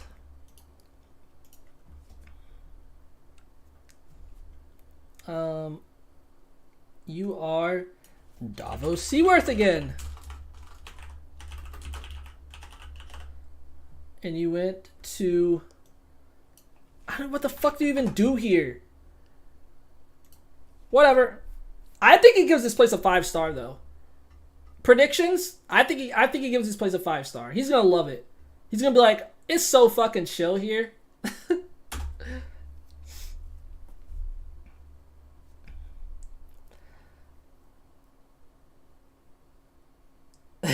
A sailor's perspective.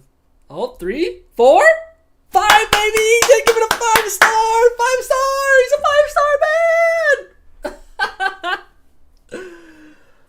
A sailor's perspective. Journey to Nye Alisund. For a seasoned mariner such as myself, the journey to Nye Alisund was like charting a course to a new world. Let's see how you pronounce that word first. That place. Ah, fuck. How to pronounce...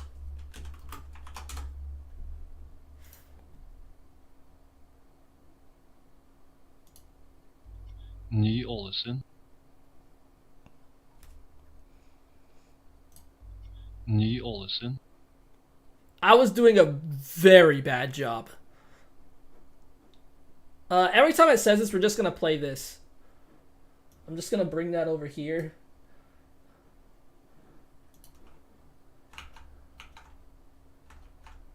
Alright, yeah. A sailor's perspective. Journey to... Nye Ålesund. For a seasoned mariner such as myself, the journey to... Nye Ålesund. Was like charting a course to a new world. Situated in the cold, clear embrace of the Arctic, the settlement was a beacon of warmth and resilience amidst the stark beauty of the landscape. The local populace, such like the hardy folk of the Stormlands, carried a spirit of camaraderie and survival. It loves using the word camaraderie. They embraced the challenges of this harsh climate with a fortitude I've seen in few other places. The pristine, untouched nature of the surroundings reminded me of the honesty and simplicity I seek in life. I knew it! I was like, he's gonna like it because it's chill. It's tranquil. I like how I'm so excited about this, and this is like, this is fictional fiction. This is basically fanfic. Anyway. You know what? I guess fanfic is legit. There's lots of really good fanfic. So hey, don't at me. Anyway, the pristine, untouched nature of the surroundings reminded me of the honesty and simplicity I seek in life. Its tranquility a far cry from the intrigues of King's Landing. Indeed, the northern lights were a spectacle that outshone even the Red Priestess's flames. For its raw, unspoiled beauty and the strength of its people, I wholeheartedly bestow upon... Nye Ålesund. A full 5-star rating. A jewel of the north indeed. Wow. I know nothing about this place, but I believe it. Davos, congratulations. I'm so happy for you. I'm so happy for you. And with that, we got our third, almost said fifth. We got our third 5-star. But let's just do another one for fun, right? Let's do like one maybe two more. There's so many options here. We already did Six Flags. I want to see the Play Call of Duty one. I just want to see that one. Let's just... We're just gonna do Play Call of Duty, and let's see. What character? Do you have any that you're interested in seeing?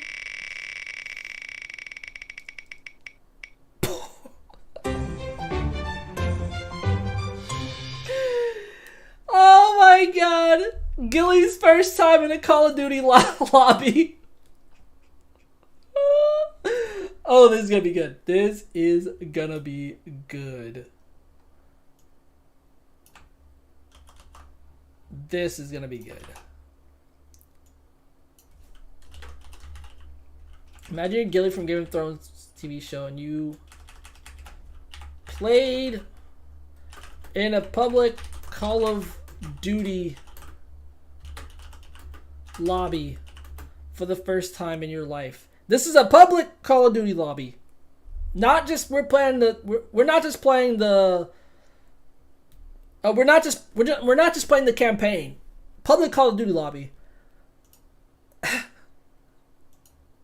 For You want to write a Yelp or Google review about it? All right, this has got to be good. Let's see. Gilly's giving this a 2-star. She likes killing, but it's too much bullshit. That's what I think. That's how I think this is gonna end up. It's also taking a little while. I had to think so long. From wildling to warrior, a first-time battle in Call of Duty. Let's see the review. 1, 2, 3. Not a 4. Okay, she gave it 3. Oh, yeah. Stepping into the world of Call of Duty was a bewildering and exciting as my first days in Castle Black. Give him more time.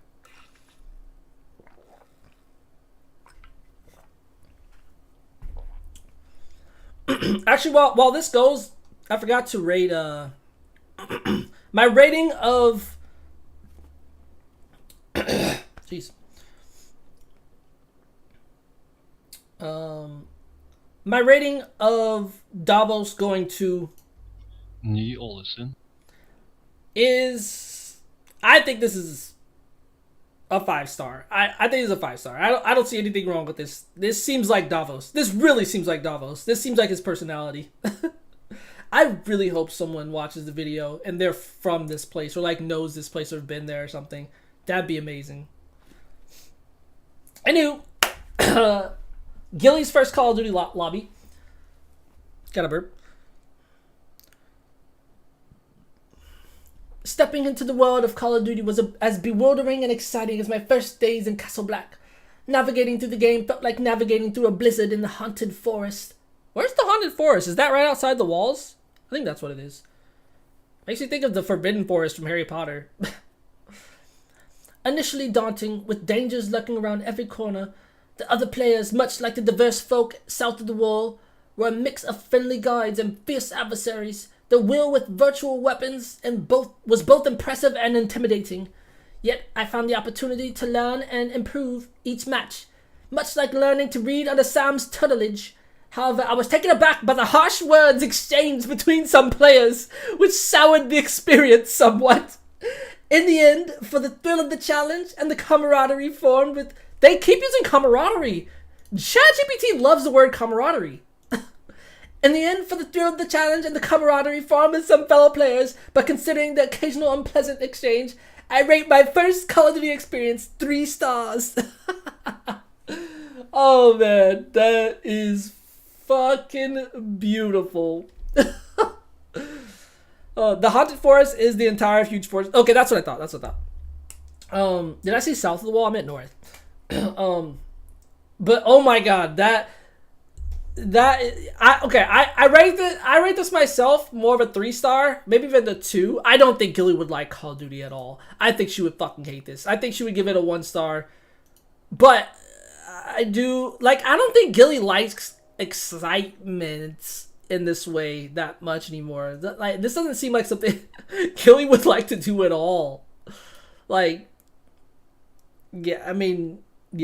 don't think Gilly's had a hard life. I don't know if she would like playing Call of Duty, but maybe I don't know. Maybe I'm just saying that.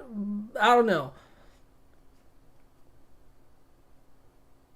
I don't feel like Gilly is one that seeks excitement like this. But something like Six Flags seems like more of a vacation. Call of Duty is not a vacation. Well, maybe to some people. I love this part. However, I was taken aback by the harsh words. She was probably like, what the fuck? Although she might have been called worse by her father, so who knows? Yeah, that was good. That was good. I give it a 3. Maybe a 4. Maybe a 4. I'm between 3 and 4. 3.5 stars. 3.5 stars. All right, let's do one more. Let's do one more.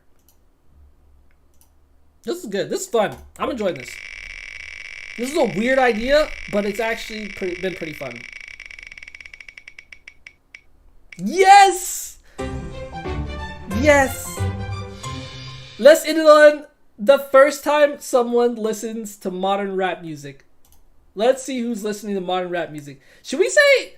Fuck, what's the word for... mumble rap? Should we do mumble rap? Let's do mumble rap instead. Let's see. Who are we gonna get? Oh, man. Please be like Robert or Ned. Oh, yes! Yes, Masande. That's great. Oh. Alright. She's gonna be like, what the fuck is this bullshit? Oh my god. And you listen to mumble rap for the first time in your life. I feel like I gotta say... Let's get a specific song. I don't know. Oh, man.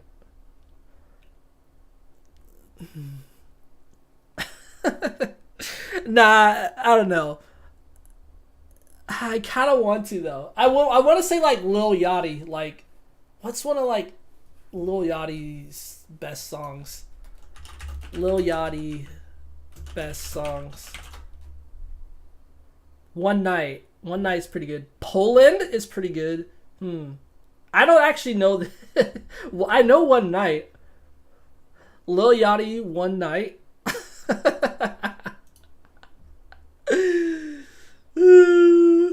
Do I do that? Maybe we try both.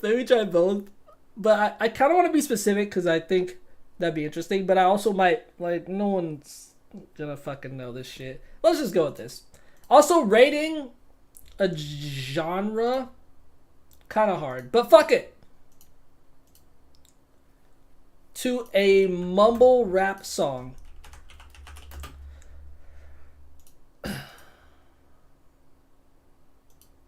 Let's just leave it at that and see what it says. Let's go for it.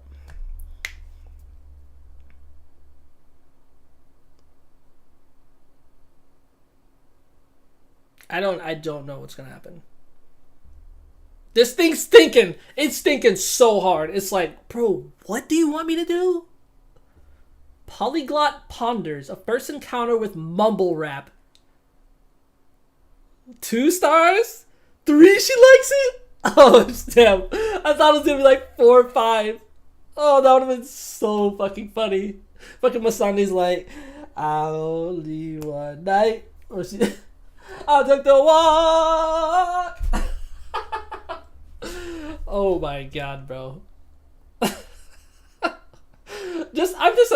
I'm having a blast. I'm just imagining Masande literally listening to some fucking mumble rap. And she's like, you know, this isn't half bad. Alright. Alright.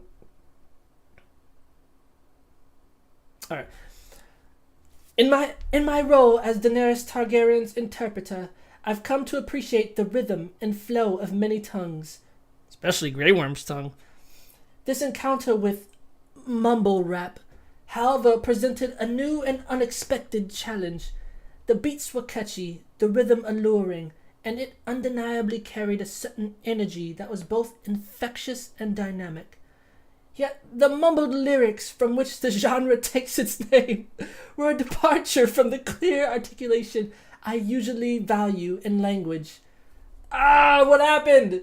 It errored. It didn't know what else to write. All right, let's keep going. Let's go to the end. Oh, it pretty much finished. Anyway. It seemed as though the artist was valuing the sound and rhythm over the coherence and clarity of their words. This is so accurate. A style that might appeal to some, but left me, a linguist, somewhat puzzled. However, I recognize the potential for expression and creativity in this unique art form.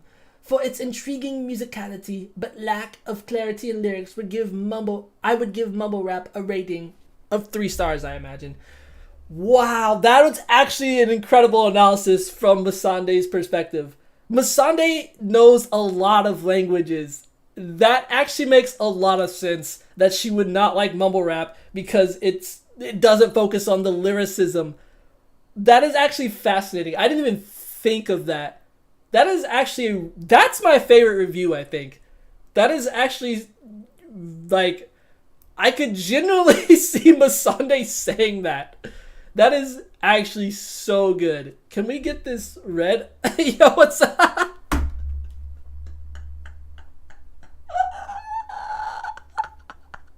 You know, I didn't consider what if someone just randomly came in and just didn't know what the fuck was going on.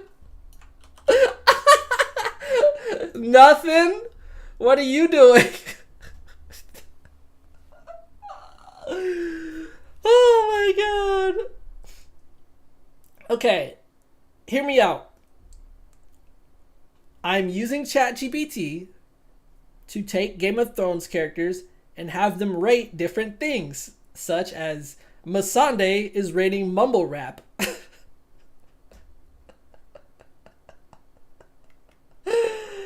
That's a 5-star rating right there, man. That was so good. Oh, this was a little different. This first one was so good. God damn, that was good. We'll do one more before. I was gonna go after that one, but since you just showed up, I'll give you one more. So, we are gonna pick a random thing, and then we'll pick a character to do that thing, and they'll rate it. Let's see.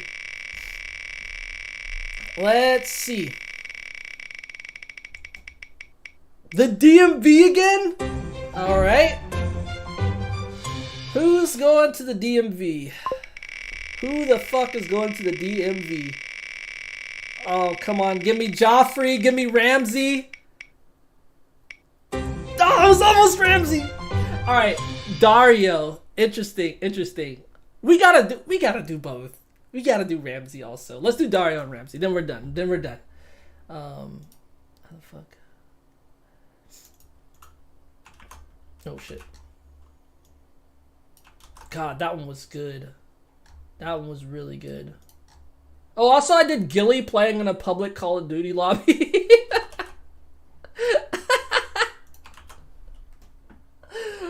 Oh. Dario. How do I say it? I don't fucking know how you spell this shit. Nahadis.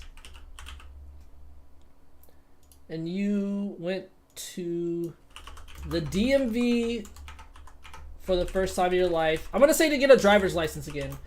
To get a driver's license. Alright.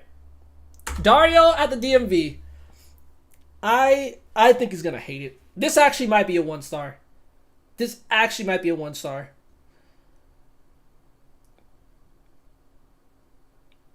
ChatGPT's out getting a lot of requests right now, I think.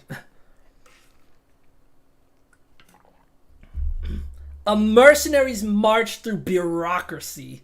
Oh, he gave it 3? No way, it's more than that. He even 3 stars? I guess Dario low-key doesn't give a shit about things. He's really chill. What a fucking time. Dude, the titles are magnificent. They're actually so good. This one is particularly good. I like that one. But we'll give it a minute to go load shit up. In the world, I need a Dario voice. In the world of Dario Naharis, we ride horses and swing swords, not steel wheels. Yet this so-called DMV required me to prove myself worthy of driving their iron horses. I have faced unsullied and Dothraki warriors, and my patience on the battlefield is legendary. But the wait times at the DMV tested even my resilience. The labyrinthian, I think that's how you say it. The labyrinthian process of forms and documents was more complex than any strategy I've encountered on the battleground. But the people working there, though somewhat stoic, were dedicated to their roles with the discipline of well-trained soldiers. The thrill of the driving test, however, reminded me of the freedom of a horse at full gallop. a rush that earns this place its third star. For a warrior from a simpler life, this experience was a stark contrast, earning this DMV a rating of 3 stars for its precision, orderliness, yet testing patience. If I ever see a review with that type of title, I would read it over and over. The title on this one is, I think, is particularly good. I like this title a lot. A mercenary's march through bureaucracy. That, like, I can see this being a book title. Like, this is actually a really good title. Now we're making a count these days and leave this review. Oh my god, bro, dude. I rate this rating. I give this a 4 star. I think. I give this a 3 star. I think Dario would hate it still. He did. I love this first part where he's so fucking confident. He's just like, why the fuck do I need a driver's license, bro? I'm Dario Naharis. Like, you know, like that's exactly what he would be like. I face Unsullied and Dothraki. And he says, but oh my fucking god, I had to have the patience of a god to withstand this. I love that. Yeah, I give it a 3. I think he would be more upset though. I don't know, 3 or 4 stars. This is actually pretty good. The more I read it, the more I like it. I think this should be a 2 star though. The thrill of the driving test reminded me of the freedom. The driving tests are not fun at all. What? Why is he getting the thrill in that? What? Also, a warrior from a simpler life? He didn't have a simple life at all. He fought in the battle pits or something. Like, he was fighting his whole life. Yeah, okay, yeah, I give this one a 3 star at best, I think. The labyrinthine process of forms and documents was more complex than any strategy I've encountered. That is hilarious. That is fucking hilarious. I'm stealing this for my streams. Wait, stealing what? I mean, you can steal whatever, but what like doing reviews using ChatGPT? Dude, these are so fun. I'm literally getting like addicted to these. Chat, dude, thank you. I appreciate that, honestly. Like, I thought this was actually a pretty good idea. And so it's been really fun so far, honestly. I think this has worked out pretty well. Fuck, now I want to do more. But wait, we should do one. I really want to see what wait, do you have anything particular that you want to see? Cap on this? Wait, what? On what? If you want to see the options, I mean, we have all the characters basically, but for the things, Six Flags, Disneyland, the moon. Ah, shit, we gotta do the moon. This got to be known as your content. I've been doing stuff more stuff like this recently. Like, well, there's a video that'll be coming out next week where this one was really fun. I know, Dean, you remember this one, probably, I hope. But where same thing, I did the wheel of characters, and I made a company out of Game of Thrones characters, and I used ChatGPT to determine if the business was successful or not. And that was one of my funnest streams I've had yet, because it was so perfect. The business it created, the results that it had, the characters that was in my business, it was so fucking good. Like, I really enjoyed that. I cannot wait for that video to come out. But yeah, so that's why I decided to do this one. But appreciate that.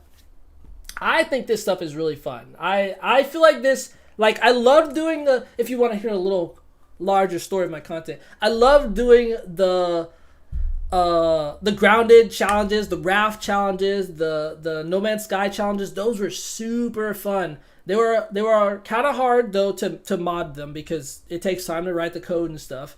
And I felt like it wasn't quite me, you know? Like, there's a lot of gaming challenges out there. There's a lot of people who do lots of different gaming challenges. I think mine were pretty unique. Some of them were just like, don't touch the ground, but I think mine were pretty fun. But still, it still felt a little bit like I wasn't doing something for, like, unique to me.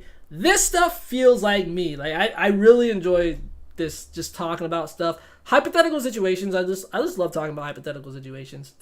Ooh, I love that. Jon Snow and Starbucks, that's a really good idea. Yeah, let's nix the Ramsey one. I like that. Jon Snow and Starbucks.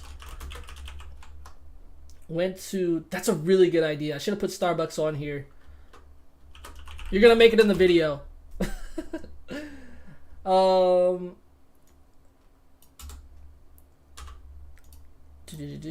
Imagine you were Jon Snow from the Game of Thrones TV show and you went to Starbucks for the first time. Okay, let's do this. I think he rates this. I think he gives it a 4 or 5. Easily. A crow's first perch at Starbucks. 3 stars? 4 stars? He's gonna give it 5? Oh, he did give it 5. 4 stars. 4 stars. Oh my god. Dude, that also the crow's first perch, it almost sounds like purchase, which is it like a did ChatGPT double entendre? Oh.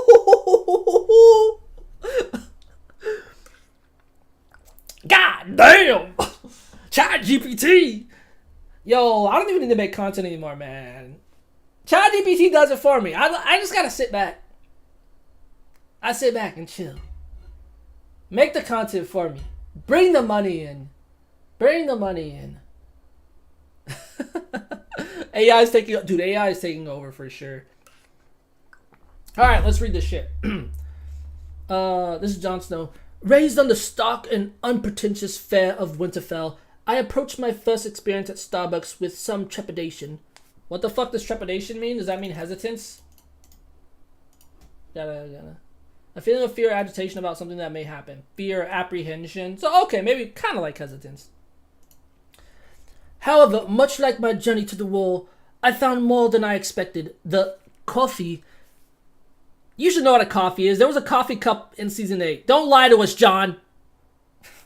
The coffee, a beverage unlike any at Castle Black. He actually mentioned specifically in the show that Castle Black had some really shitty beverages. Anyway, the coffee, a beverage unlike any at Castle Black, was a welcome warmth in the chill reminiscent of a good mug of mulled wine. Was a welcome warmth in the chill reminiscent of a good mug of mulled wine, but with a distinctive flavor that would challenge even Maester Aemon's descriptive abilities. Their menu as diverse and intricate as the families of Westeros. Wow. Offered options that catered to all tastes. Although the name seemed as foreign as the Dothraki language, the environment was inviting. There we go. I'm getting my John voice. The environment was inviting, a refuge of comfort and chatter that would not be out of place in Winterfell's great hall. It lacked only the direwolves by the fire. For its warm brew and welcoming atmosphere, Starbucks earns 4 stars, though I always hold a soft spot for a simple hot broth after a long night's watch. Ooh, that ending, bro. That ending felt poetic. It felt deep. I felt that in my heart.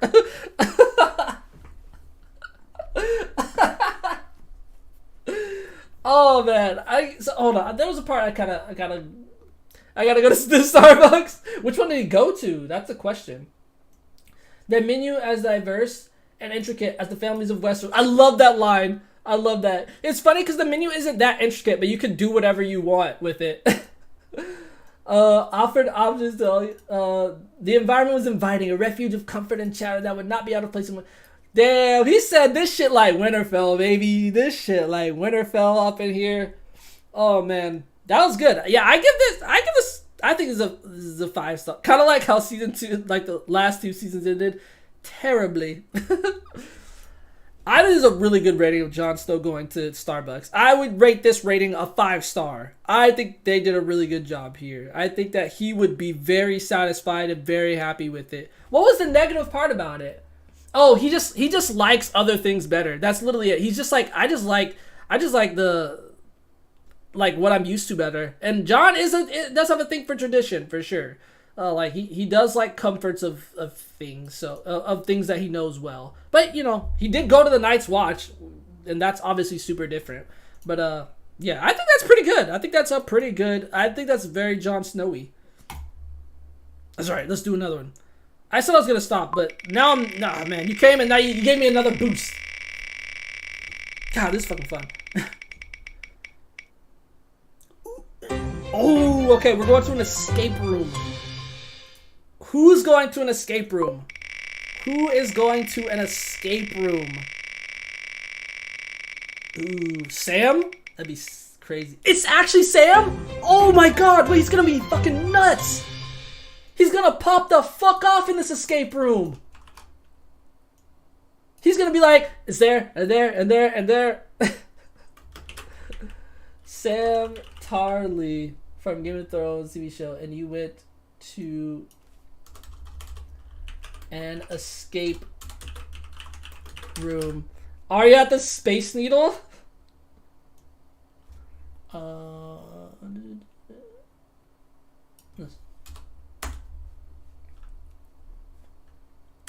Bop. Alright, let's see how Sam does in an escape room. Amaze this challenge. Escaping the unknown. A 5-star rating, baby! We got 5-star ratings, I think. This one's going fast. They know what Sam wants. They know what he wants. Maybe I should go to the other screen. Wait, not that one. Maybe I'll go to this one while it's typing. So you can't cheat. So I can read it out and you can hear me do my narration. Suckers, you have to listen to me now. Do this with anime characters? Alright, we'll do like one or two. We'll end it on an anime character. Where the fuck? Just for fun. What anime character are you thinking? Wait, who are we doing again? Sam. As a student of the Citadel and lover of puzzles, I gotta get my Sam voice, I found my first escape room experience to be an exhilarating intellectual endeavor. The room was filled with enigmas and riddles as intricate and complex as those found in the ancient texts of Old Town. Yet, unlike the silent study halls, this challenge required not only mental acuity, but also collaboration, a refreshing and exciting dynamic. The ticking clock provided a sense of urgency comparable to my nights at the wall, albeit without the freezing cold and the White Walker threat. Although I must confess, the adrenaline rush when piecing together clues and opening a new path was surprisingly similar to that fateful moment when I slew the White Walker. For the cleverly designed puzzles, the cooperative aspect, and the thrill of discovery, I bestow upon this escape room the highest honor of 5 stars. A delightful diversion for any level of knowledge and mysteries. Dude, that is exactly how I imagine Sam would react. That definitely, I think that's perfect.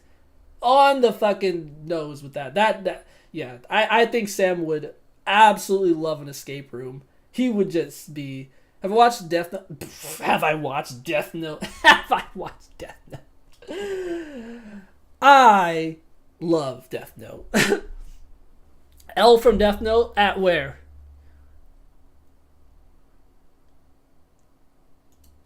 But yeah, this was a really good rating. Sam would just be a kid in a candy shop in an escape room. 5 stars from me. These are the options that we had, but I was down for anything. A police station?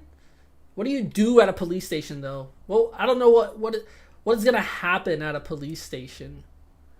You want to see what you just want to see what he would be like as a detective. Let's spin and see. Let's see if we can get one for L. You want to do L? Let's see if we can get a good one. The DMV, we can't do the DMV again. We can't do the DMV again. We cannot do the DMV again. Do we do the DMV again?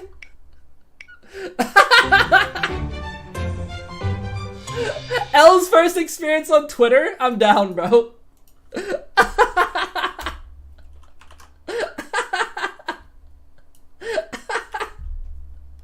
Oh, that's so funny. I'm already laughing. Oh my god. And you... I'll just say used Twitter for the first time. Imagine you're L from the Death Note TV show and you used Twitter for the first time. You want to give it... I think he's giving this shit a 2 star. He gave 4! Cipher in 280 characters, an analysis of Twitter. What? I don't really get that.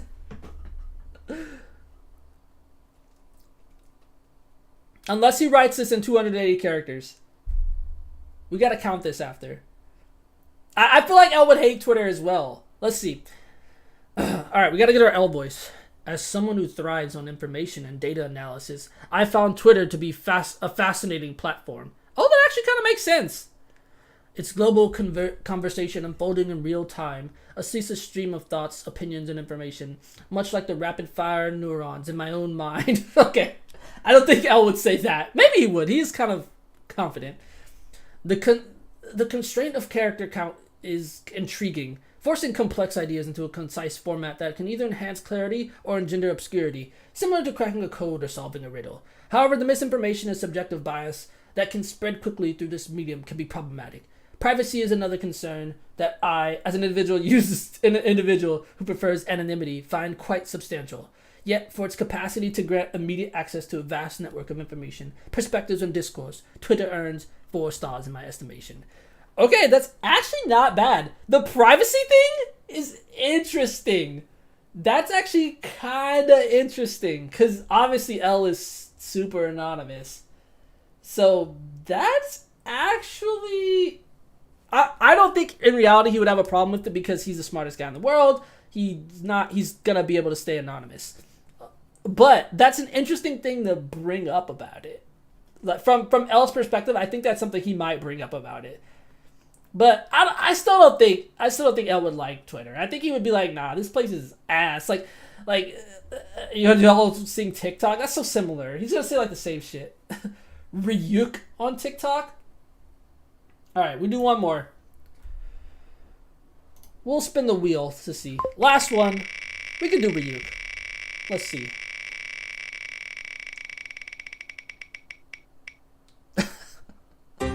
What?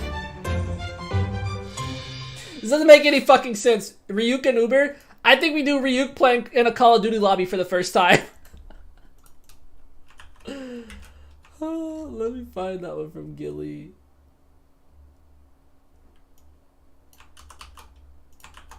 Ryuk in a Call of Duty lobby. This man is about to... Yo, what's up, Lachlan? Hey, I see different name. I see your name this time. How's it going? Oh, we're about to end pretty soon, but man, I can't remember. Are you a Game of Thrones fan? I think you are. You're covering. Nice. That's good to hear. Sorta? Okay. Well, do you know Death Note? We were doing one for fun. Ryuk from Death Note. Okay, perfect. This is perfect for you then. So, what we're doing is we are taking characters. We were doing Game of Thrones, but we're just doing stuff for fun now. We're taking characters from wherever, and we're spinning this wheel. And whatever it lands on, we have ChatGPT write a review as that character of that thing or place. So right now we're gonna do Ryuk from Death Note in a public, playing his first public Call of Duty lobby. So imagine you're Ryuk from I'll just say Death Note. It doesn't need it. And you played in a public Call of Duty lobby for the first time in your life. Write a Yelp review.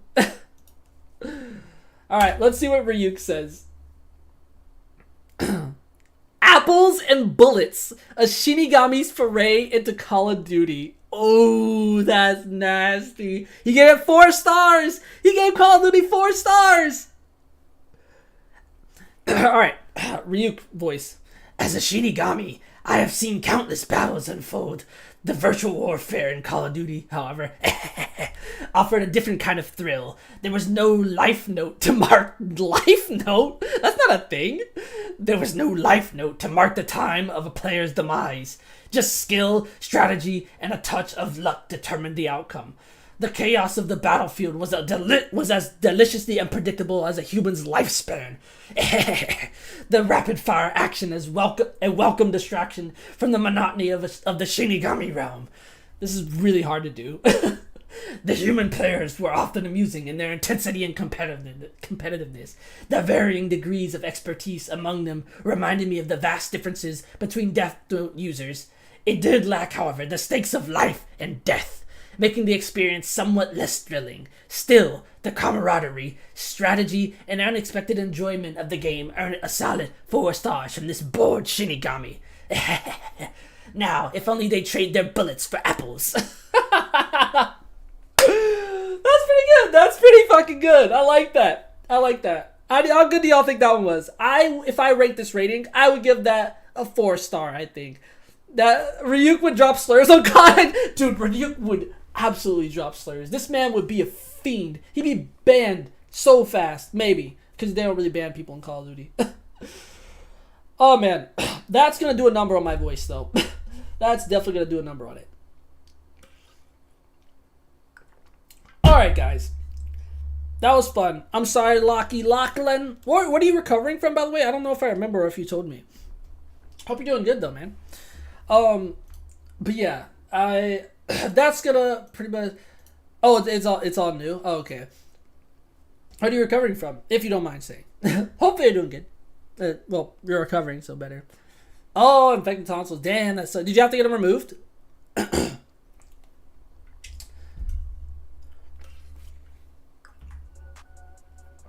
Antibiotics. Nice. Well, at least you didn't have to go through that. That's good to hear. But yeah, unfortunately, this is the end of my stream. This is what I am. Gotta, make sure I don't go to sleep too late. Even though I will, because I'm a fucking night owl. But, I gotta try. It's fine. Yeah, man, yeah.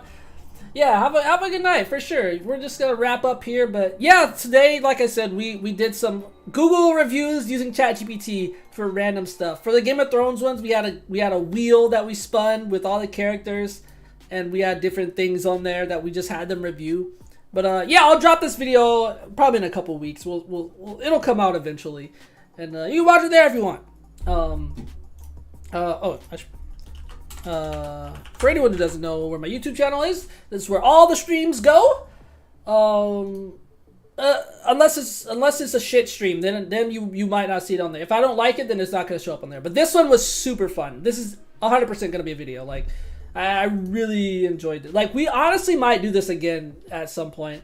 I like what Elliptic said about doing like anime characters or something. Like, we could take this in so many different directions. Like, this was pretty interesting, and the reviews were really good. But yeah, appreciate everybody for coming out. Crazed, and I know David was here, and Obed was here, and Lockie came in for a minute. Appreciate you for coming by, man. I always appreciate everybody for stopping by and hanging out. Yeah. I had a lot of fun. Hopefully y'all had fun. Hopefully that was interesting to you. I know it's fucking weird, but I'm always gonna have weird ideas, so stay tuned. I have more weird ideas already ready. They're already locked and loaded in the chamber, ready to go. I just have to, figure out when I'm gonna do them and stuff like that. But hey, I'll be back hopefully on Wednesday again. But you know me, sometimes I'm like, I'm gonna stream on Friday or Thursday or Tuesday. Never Monday though. But yeah, guys, I had a lot of fun with that. That was surprisingly very, very fun. But yeah, I'm gonna catch y'all later. Y'all have a great night, great evening, great morning, wherever you are in the world. And I'm gonna catch you next time. Peace out, y'all.